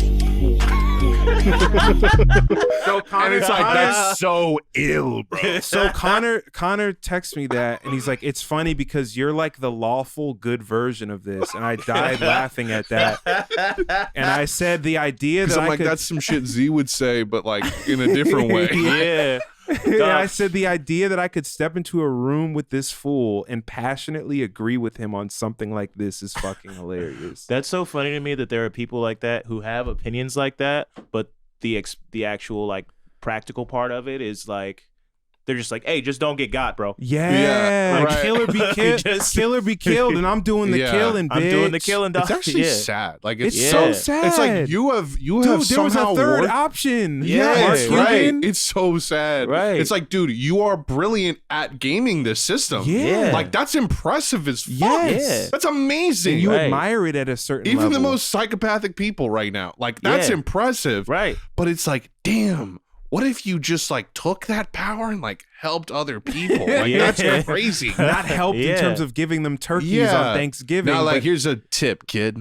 But Don't get shot out so there, that they never face the same thing that you you've been running away from your whole life. Some of them do that. Like there's like financial advisors and shit out there. Like Dave Ramsey's like, oh, you can get out of debt. Like it's like, it's funny because it's like, you're really like, it's pretty myopic when you think about it. It's like, we'll get you out of debt, instead of like, we'll make a solidarity economy where we'll get rid of debt. We'll get you off the hamster wheel of capitalism. We won't have debt because we'll all be, yeah, man. I'm gonna help you, but it's just for you. Yeah, but it's just for you. Don't you tell anybody.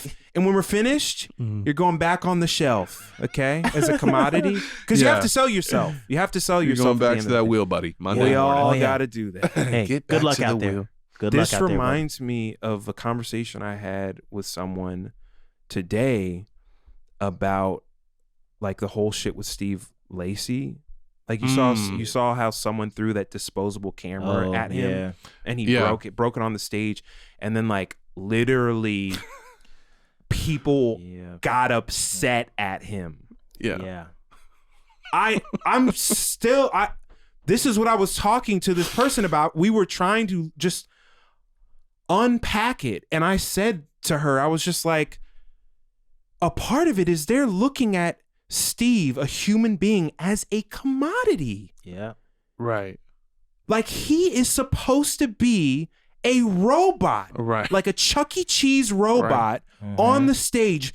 I should be able to throw a fucking camera at you and you continue to perform because I paid good money for these tickets. God damn it.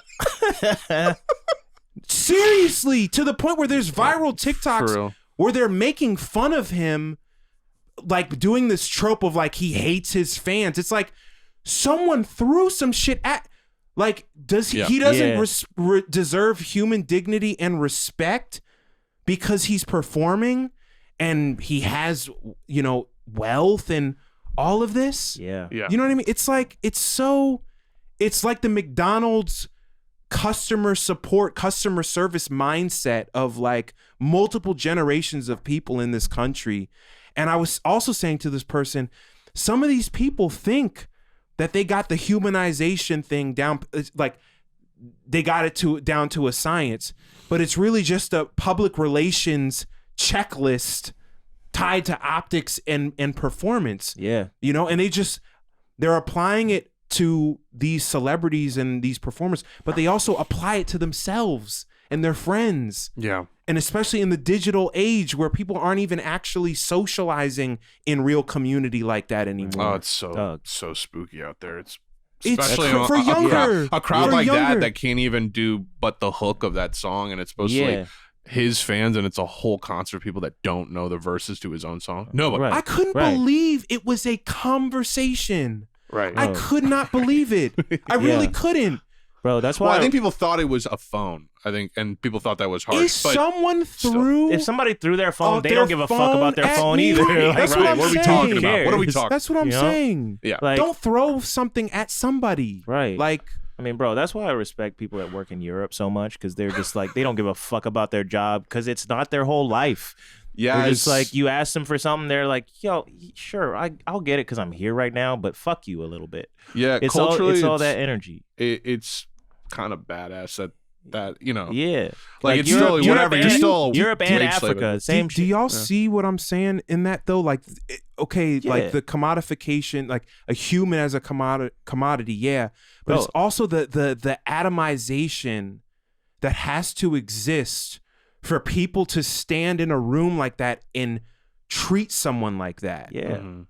I mean, bro, do you get what I'm saying? Yeah, like you have no social you are awareness. completely, I mean, bro, everything is removed from me. I mean, bro, I'm here to consume. I've had that happen to me before. Not that exact thing.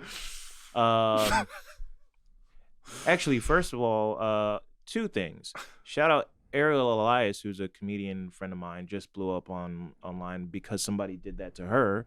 Oh shit! But it was like they threw a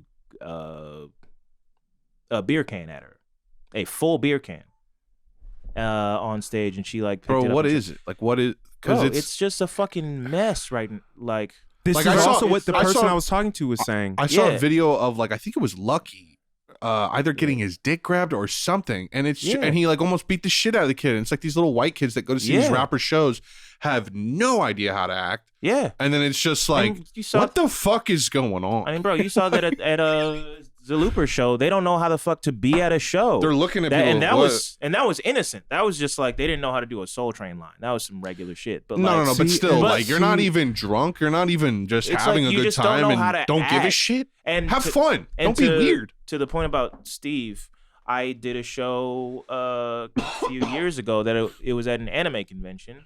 I do that sometimes, just for.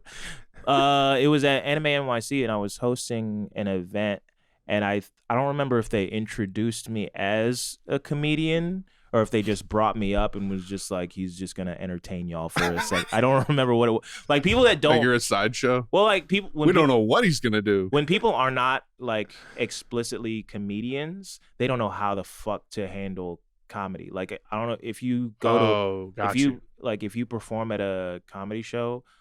The advice I always give, if you ever are introducing a person that people are supposed to be excited about, say their name last.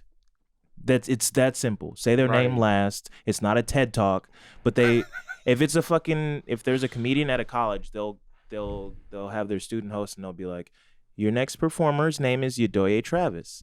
He was on this show and he has all these credits and we're so lucky to have him. Please make a lot of noise for him. And then they kind of trail off at the end. Just say the name last. Basic hosting, so they can clap. And at this event, they kind of did the same thing because they didn't know what the fuck they were doing, and they brought me out, and I was just supposed to like entertain these kids. I go out with the assumption like it's a rowdy crowd. They're not expecting stand up, obviously, and I assumed it was a situation where I assumed I was gonna have to do crowd work, but they're just like screaming at me the whole time.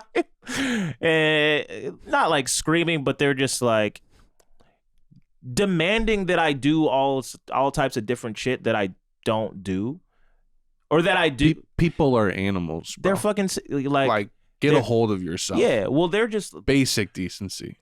The worst thing for me is like I do sing. I like to sing, but when people demand that I sing, no, it's I don't. No, it's just it's a pressure point for me that really bothers me. And I hope people were not there asking you to sing. They were demanding that I sing, and didn't register it as like genuine when I told them that that's disrespectful. And like Grant, and I had fun with this with the whole thing because they were like kids. It's also like an anime convention, right? Yeah, they're so like it's just another layer to that of just like social deficiency. Right. We're like, and like on top of that, the oldest person there is probably like 22, 23, and so I'm just kind of like, I knew this is gonna be like this, but it also sucks, right? And it's also super fucked up that people are growing up thinking that they can treat people this way, just because they're a consumer, you know. People used to shut the fuck up. People used to just be quiet and watch them. Well, you know it'd what? be hard to get a noise out of them. It's not even about shutting the fuck up because I think that's a problem in stand up too. Is that that's true. People, also, yeah, people watch it now like they're watching it on TV.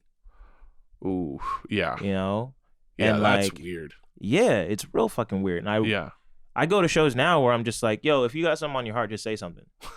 I don't care. I try to run I try to run stand up shows now like we did our live show. Right. Because I love that. Yeah. Because it's like that's where people are at. So all right, I'm gonna come right out to you. What are you thinking? Yeah. Like, and it's like y'all did pay to be here. Right. And it is supposed to be an experience for all of us. Right. Hopefully enjoyable for all of us. So maybe feel free to engage in the thing that you paid for, but also don't demand that it be something else, and don't demand that it be the version of it that you want it to be. Right. Because just because you watched, just because you've seen a bunch of crowd work clips on TikTok or Instagram, and you think comedy is supposed to be that way now. That is becoming quite a Pandora's box, I gotta say. The normalization of crowd work. I'm sorry, my friend. Oh, bro, I did a show in Denver where a woman like talked through my entire closing bit, and I was just gonna talk to her and like be cool about it after the show. The management went up to her and was just like, yo, you can't fucking do that. All this like people have these sort of rigid ideas about what comedians like, and they'll kind of speak for you. I was just gonna be like, hey man, just be a normal person. Yeah. And then she came up to me and was just like, well, you gotta understand this is the way the landscape is now. This is what people are doing. So you kind of got to get with it. And that's when I snapped on her. I was like, no, don't tell me how to do my shit. That's when I pull out the first Reformed suicide vest, and I'm just I'm there. I'm ready. Yeah, let's meet God together. I gotta shouts out the homie Georgia M. Muldrow on this point, because, and forgive me, Georgia, I'm having a brain fart on what she's calling it, but she's been developing a program, and I guess it would be standards and protocols around live performance for artists that humanize basically everyone in the room. Yeah. It's really interesting. Really? Yeah, I don't know if she has anything public yet, okay, but it's something she's been talking to me about for years now, and I'm literally having a brain fart on what she calls it. But yeah, that's something I'll probably bring up again if she has like more fleshed out stuff that's out very there. interested in that. Yeah. She New York based?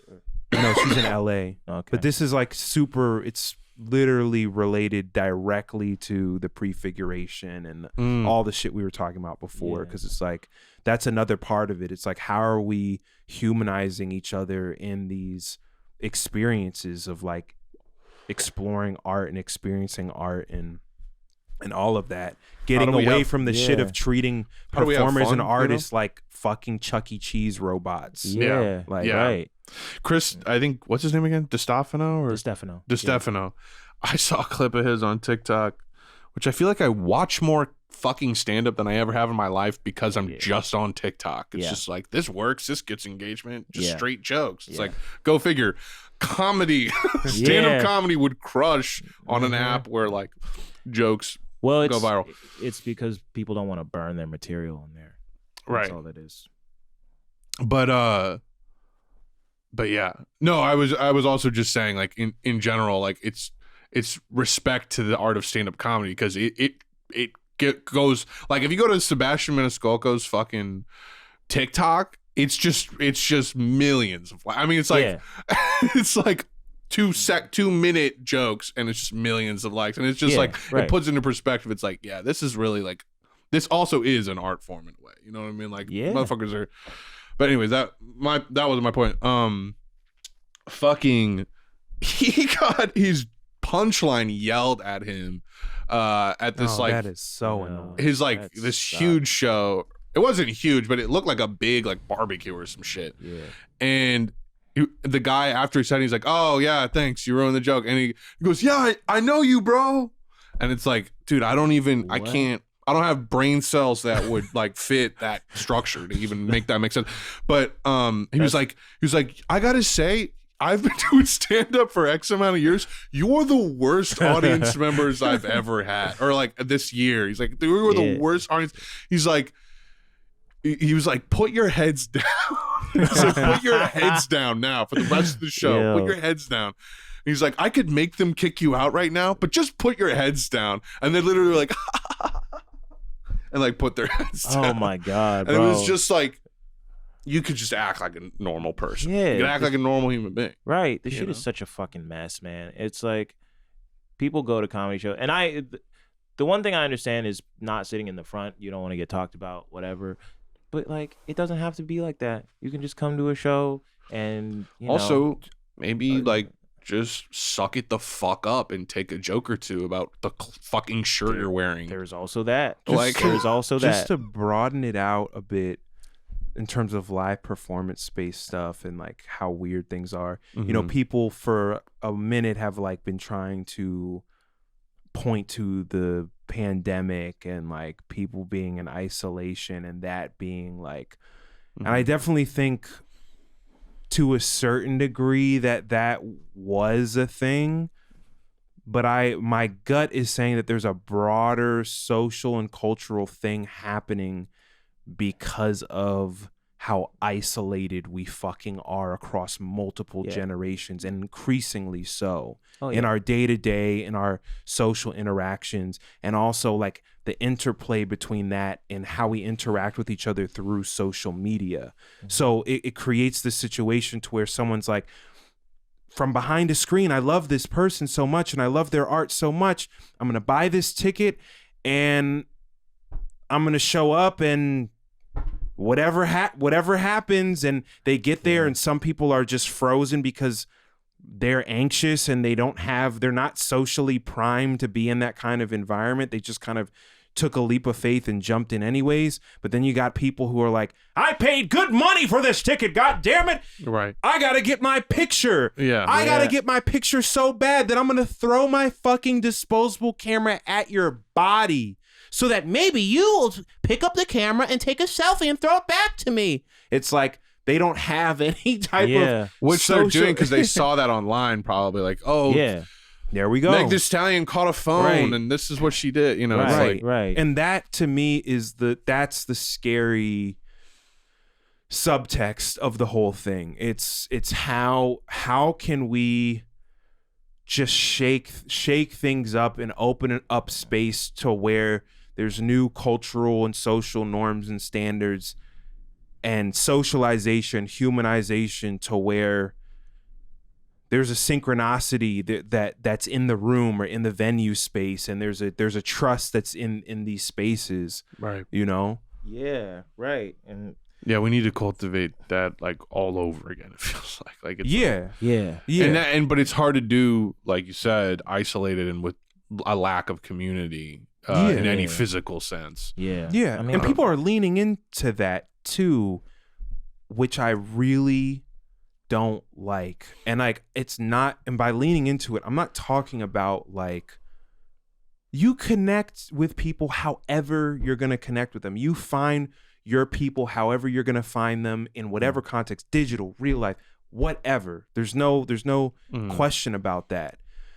But when it becomes this thing of like, well, you know, I'm just like, by saying leaning in, I'm talking about, I have an online community and I have this online space, and that's good enough for me. Yeah.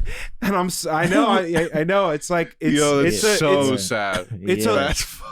Well, that's a lot of people, right? And and look, for some people, there's tons of reasons why that is, and I could never pass judgment. I could never tell them that they got to do something different.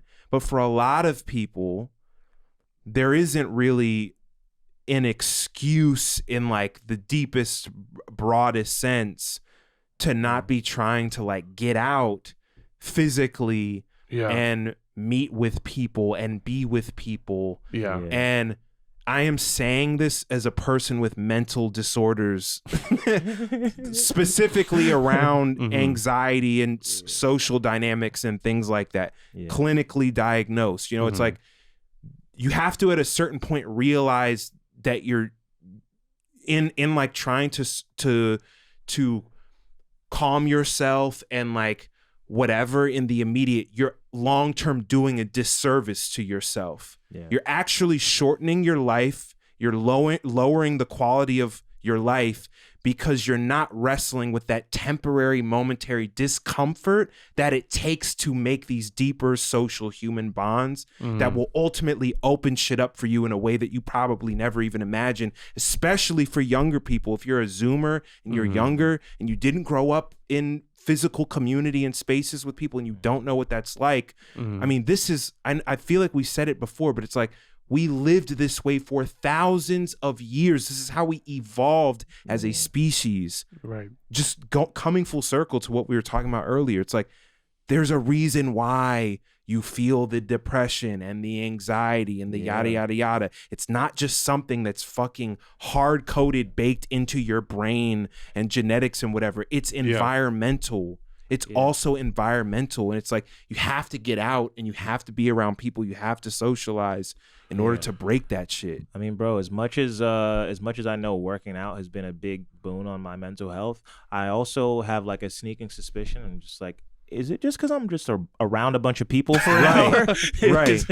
Yeah, dude, I've realized recently, like, honestly, this year I've realized like I actually do love connecting with people, and though my energy may be like constructed in an introverted type of way, that doesn't mean I can't, like, even just people like y'all, Buck, and everyone on the team, like everyone, like just kind of like leaning in and fucking being like a little bit more connected to the fucking people around you. Yeah. Like, I mean, bro, that's part of why I mean, I talked to y'all about this, but I really want to just like start a weekly stand-up show, just like throw our name on it, just have people come out.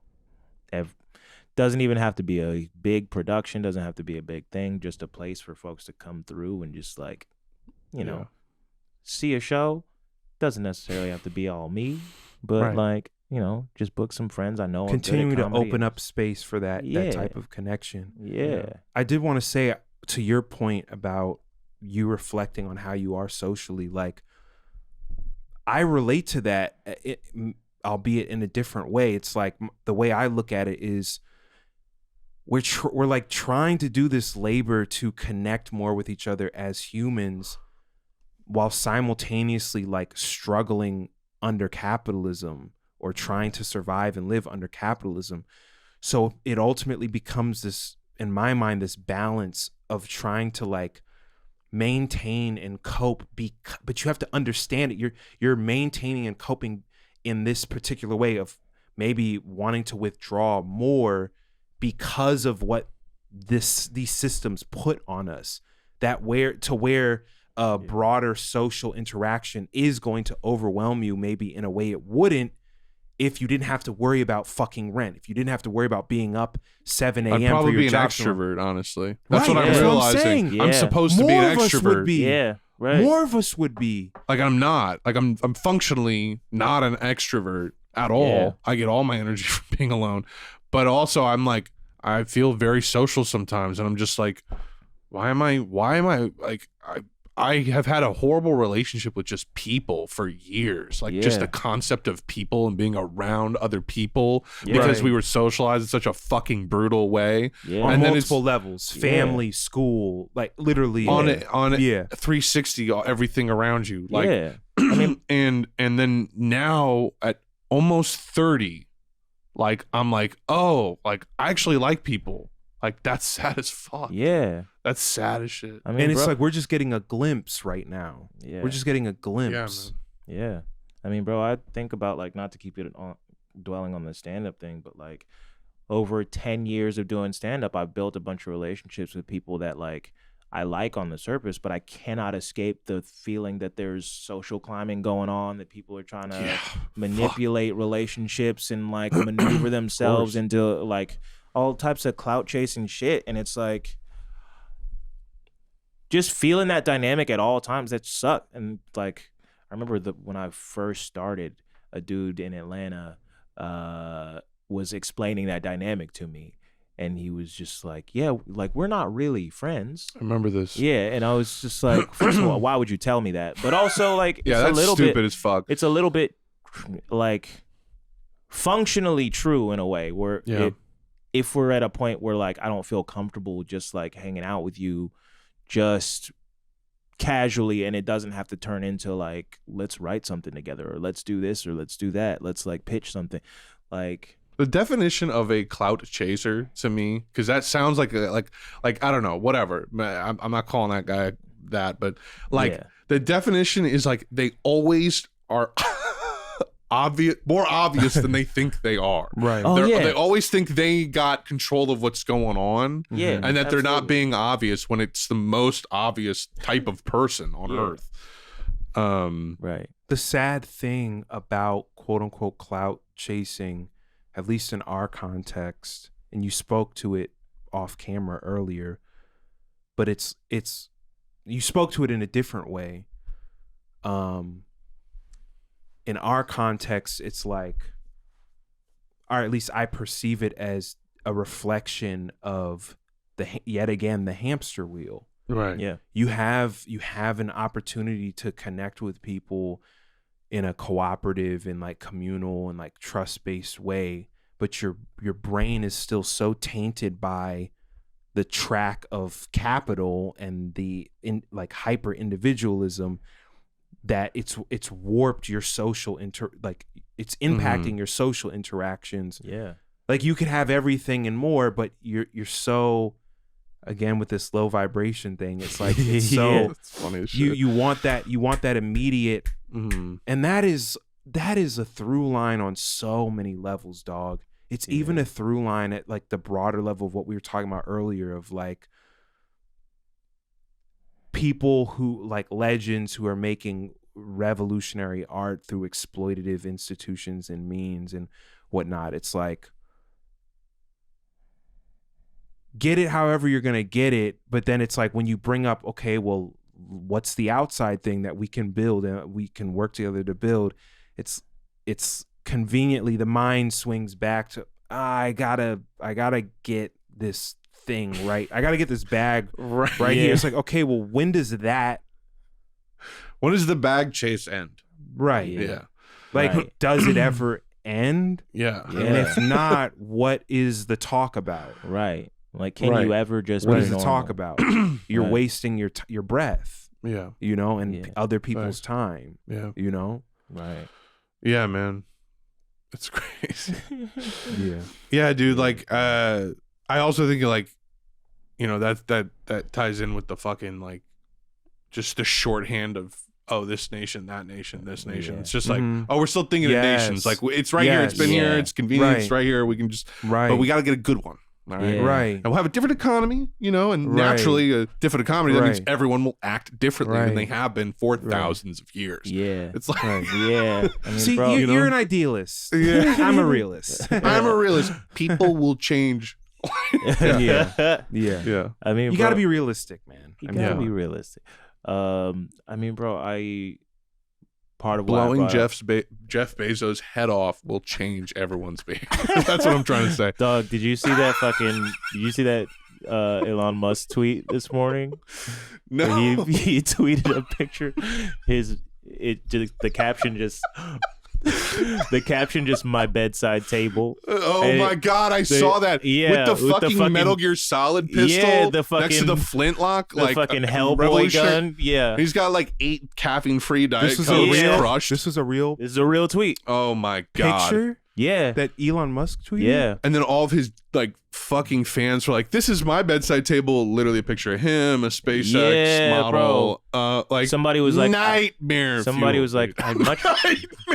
Dog. Somebody Disney was like millennial nerd. Oh my god! Yeah. I like waking up with your smile, Yeah, literally that's the with one a I was- heart frame with and your it's him. smiling I face. swear to, Dog. it's unfathomable. It's the You know most that terri- meme where it's like, "Oh, you'll live to see man-made, like horrible things men have made." Yeah, I'm yeah. butchering it, but It's all right. I got the but idea. This is horrifying. Yeah. We're already there. That's horrifying. The That a most billionaire's like, "Oh, this is my pistol I This keep is next to my- my bed," and people are this like, is "Oh my my big- god, I'm coming for you right now." Like, This is my big comic book gun. I'm like Yeah. Bishop from X-Men. I'm just like Tony Stark. Yo, Dude, I quote. Imagine thinking you're Tony. That's the same thing as like every disgusting looking British guy loves James Bond. Yeah. likes to imagine James I- Bond. Sorry, Britain. Trying to get like He a did it 24 hit combo on you these days. He did it again. Our boy's done it again. Yeah, here we go. Okay. I was gonna send you a picture, by the way, of Michael Caine wearing big ass glasses. And they were called bloody huge glasses or something like that, and it was like an old ad for it. Yeah. Anyway, the sorry. product was called Bloody Huge Glasses. Yeah, I love that. and it's like Michael. Those in the little like little quote. Look at Michael, these glasses. They're bloody huge. Michael, those are bloody huge glasses, and he goes, "Well, that's the point." Michael Caine. It's pretty funny. That's kind of funny. I was gonna say I quote tweeted that. It's kind of humorous. I quote tweeted that pic with said, "Hey, how about you turn the lights off and take a sip?" Yeah. I don't know. People, Yeah, or I don't go know. reach for the next caffeine-free day. Bloody Bloody large glasses, bloody Michael. large glasses. Michael Caine knows a thing or two about giant glasses. They're about power, aren't they? Look, it says they're about power, aren't they? And about the bloody powerful blokes who wear them. I'm one of those bloody powerful blokes, aren't I? He's talking about power right there.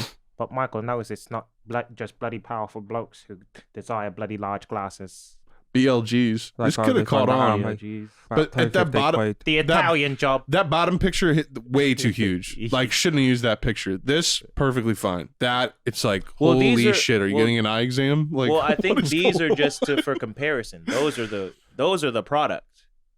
Those got to be the product. I think those I didn't are just think like, that. No, they're two different models. No, You think so? Yeah, there's literally names. That doesn't make any sense. It's the Alfie He and should the be Italian job. wearing no Hold on. glasses in that picture, and that should be the product. Like, Hold on now. But why are the much larger glasses cheaper? Because less people are going They're to buy them $225. because they go for you, so you got to drop the price by top. Okay, so they're bigger, but these are still big. So this is one of the products. I didn't see But this.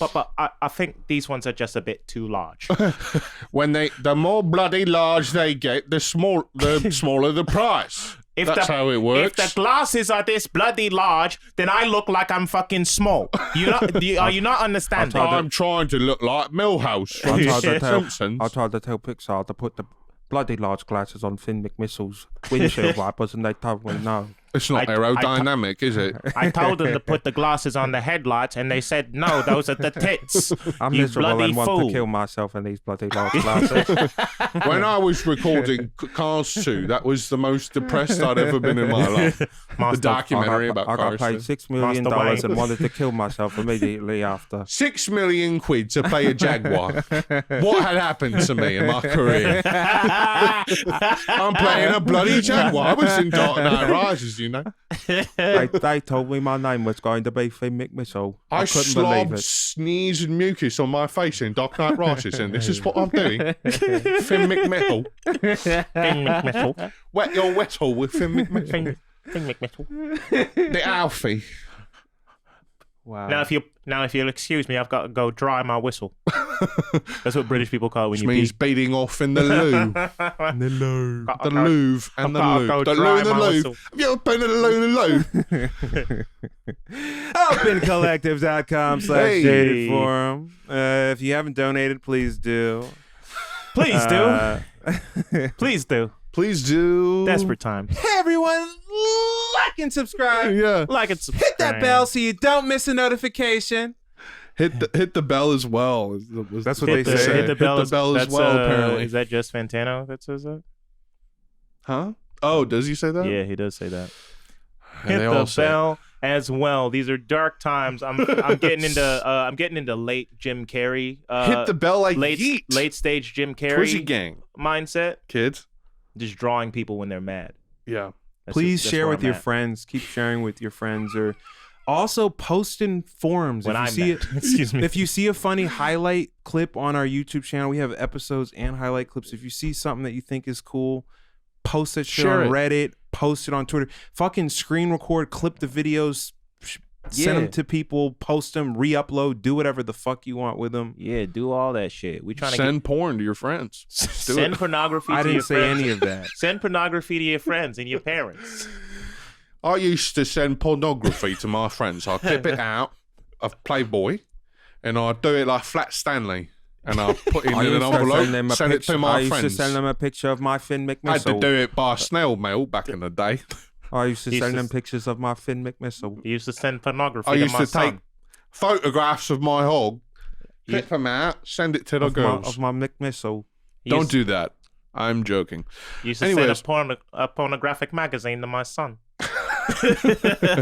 on his 13th birthday. On his 13th birthday. When he became a man on his 13th birthday. He was only 13.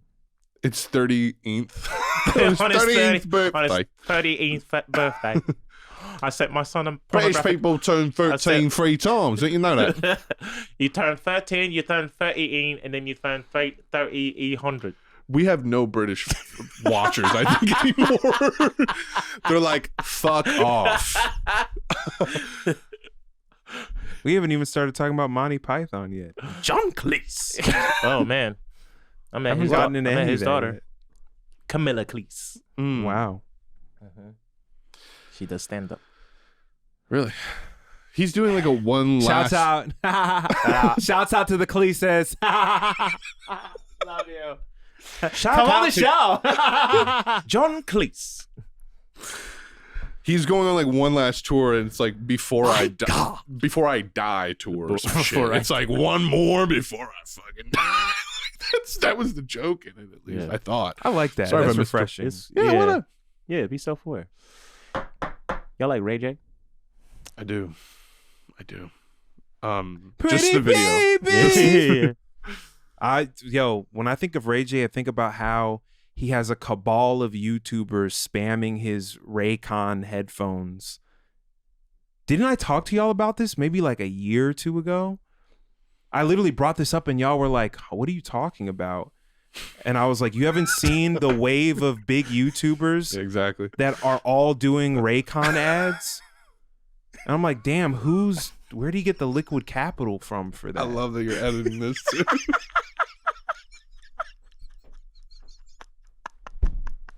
I'm ready to go to bed. Yeah, that was like that bit was like army crawling through the room. That was funny. Oh man, I'm so excited. Yeah, it'll be good. I'm excited for you, honestly. Hey, honestly. Honestly, I almost forgot. Yeah. I had to remind myself. Open Collective. OpenCollective.com/Jaded Forum. Let's do it one more time. Yeah.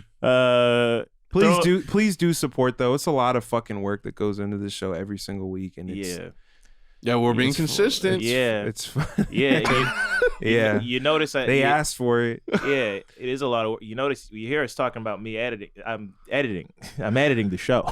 He's editing this episode. We need more editors too. We need more editing help. Yeah. Specifically for the episodes. If you have experience with that, please reach out. Send us examples of your work when you reach out too, please. Just communication skills are key. Honestly, we'll teach you some stuff if you want to learn. Just let's talk. I ain't gonna teach you that very much, but also we'll teach you other shit. Be in it for the long. We'll send you a pornographic magazine. Be in it for the long haul, please, not for a momentary whatever. I don't know. I think there's an instinct to get some type of immediate. Now these people fuck with me. We trying to link up for the long haul, make some money together. Yeah. Make some money together. We're gonna have to get creative. Money we're gonna have to get creative after a while. Maybe get some refs in there, some references. You know? Yeah. Not just. I'm just gonna cut that shit out.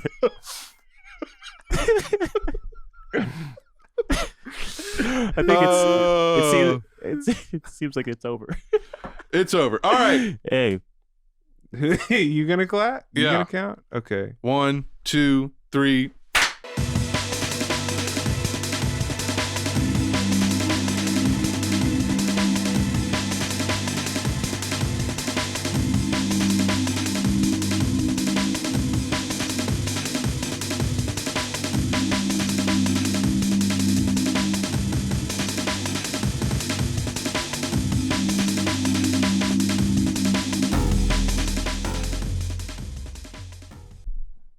Love y'all, man. Did the Shia LaBeouf salute? Yeah. Oh, we gotta make a thing out of that. One man. Oh, to preview this one, we gotta just upload that screenshot Right. of just to let them give him a taste of. 400 million.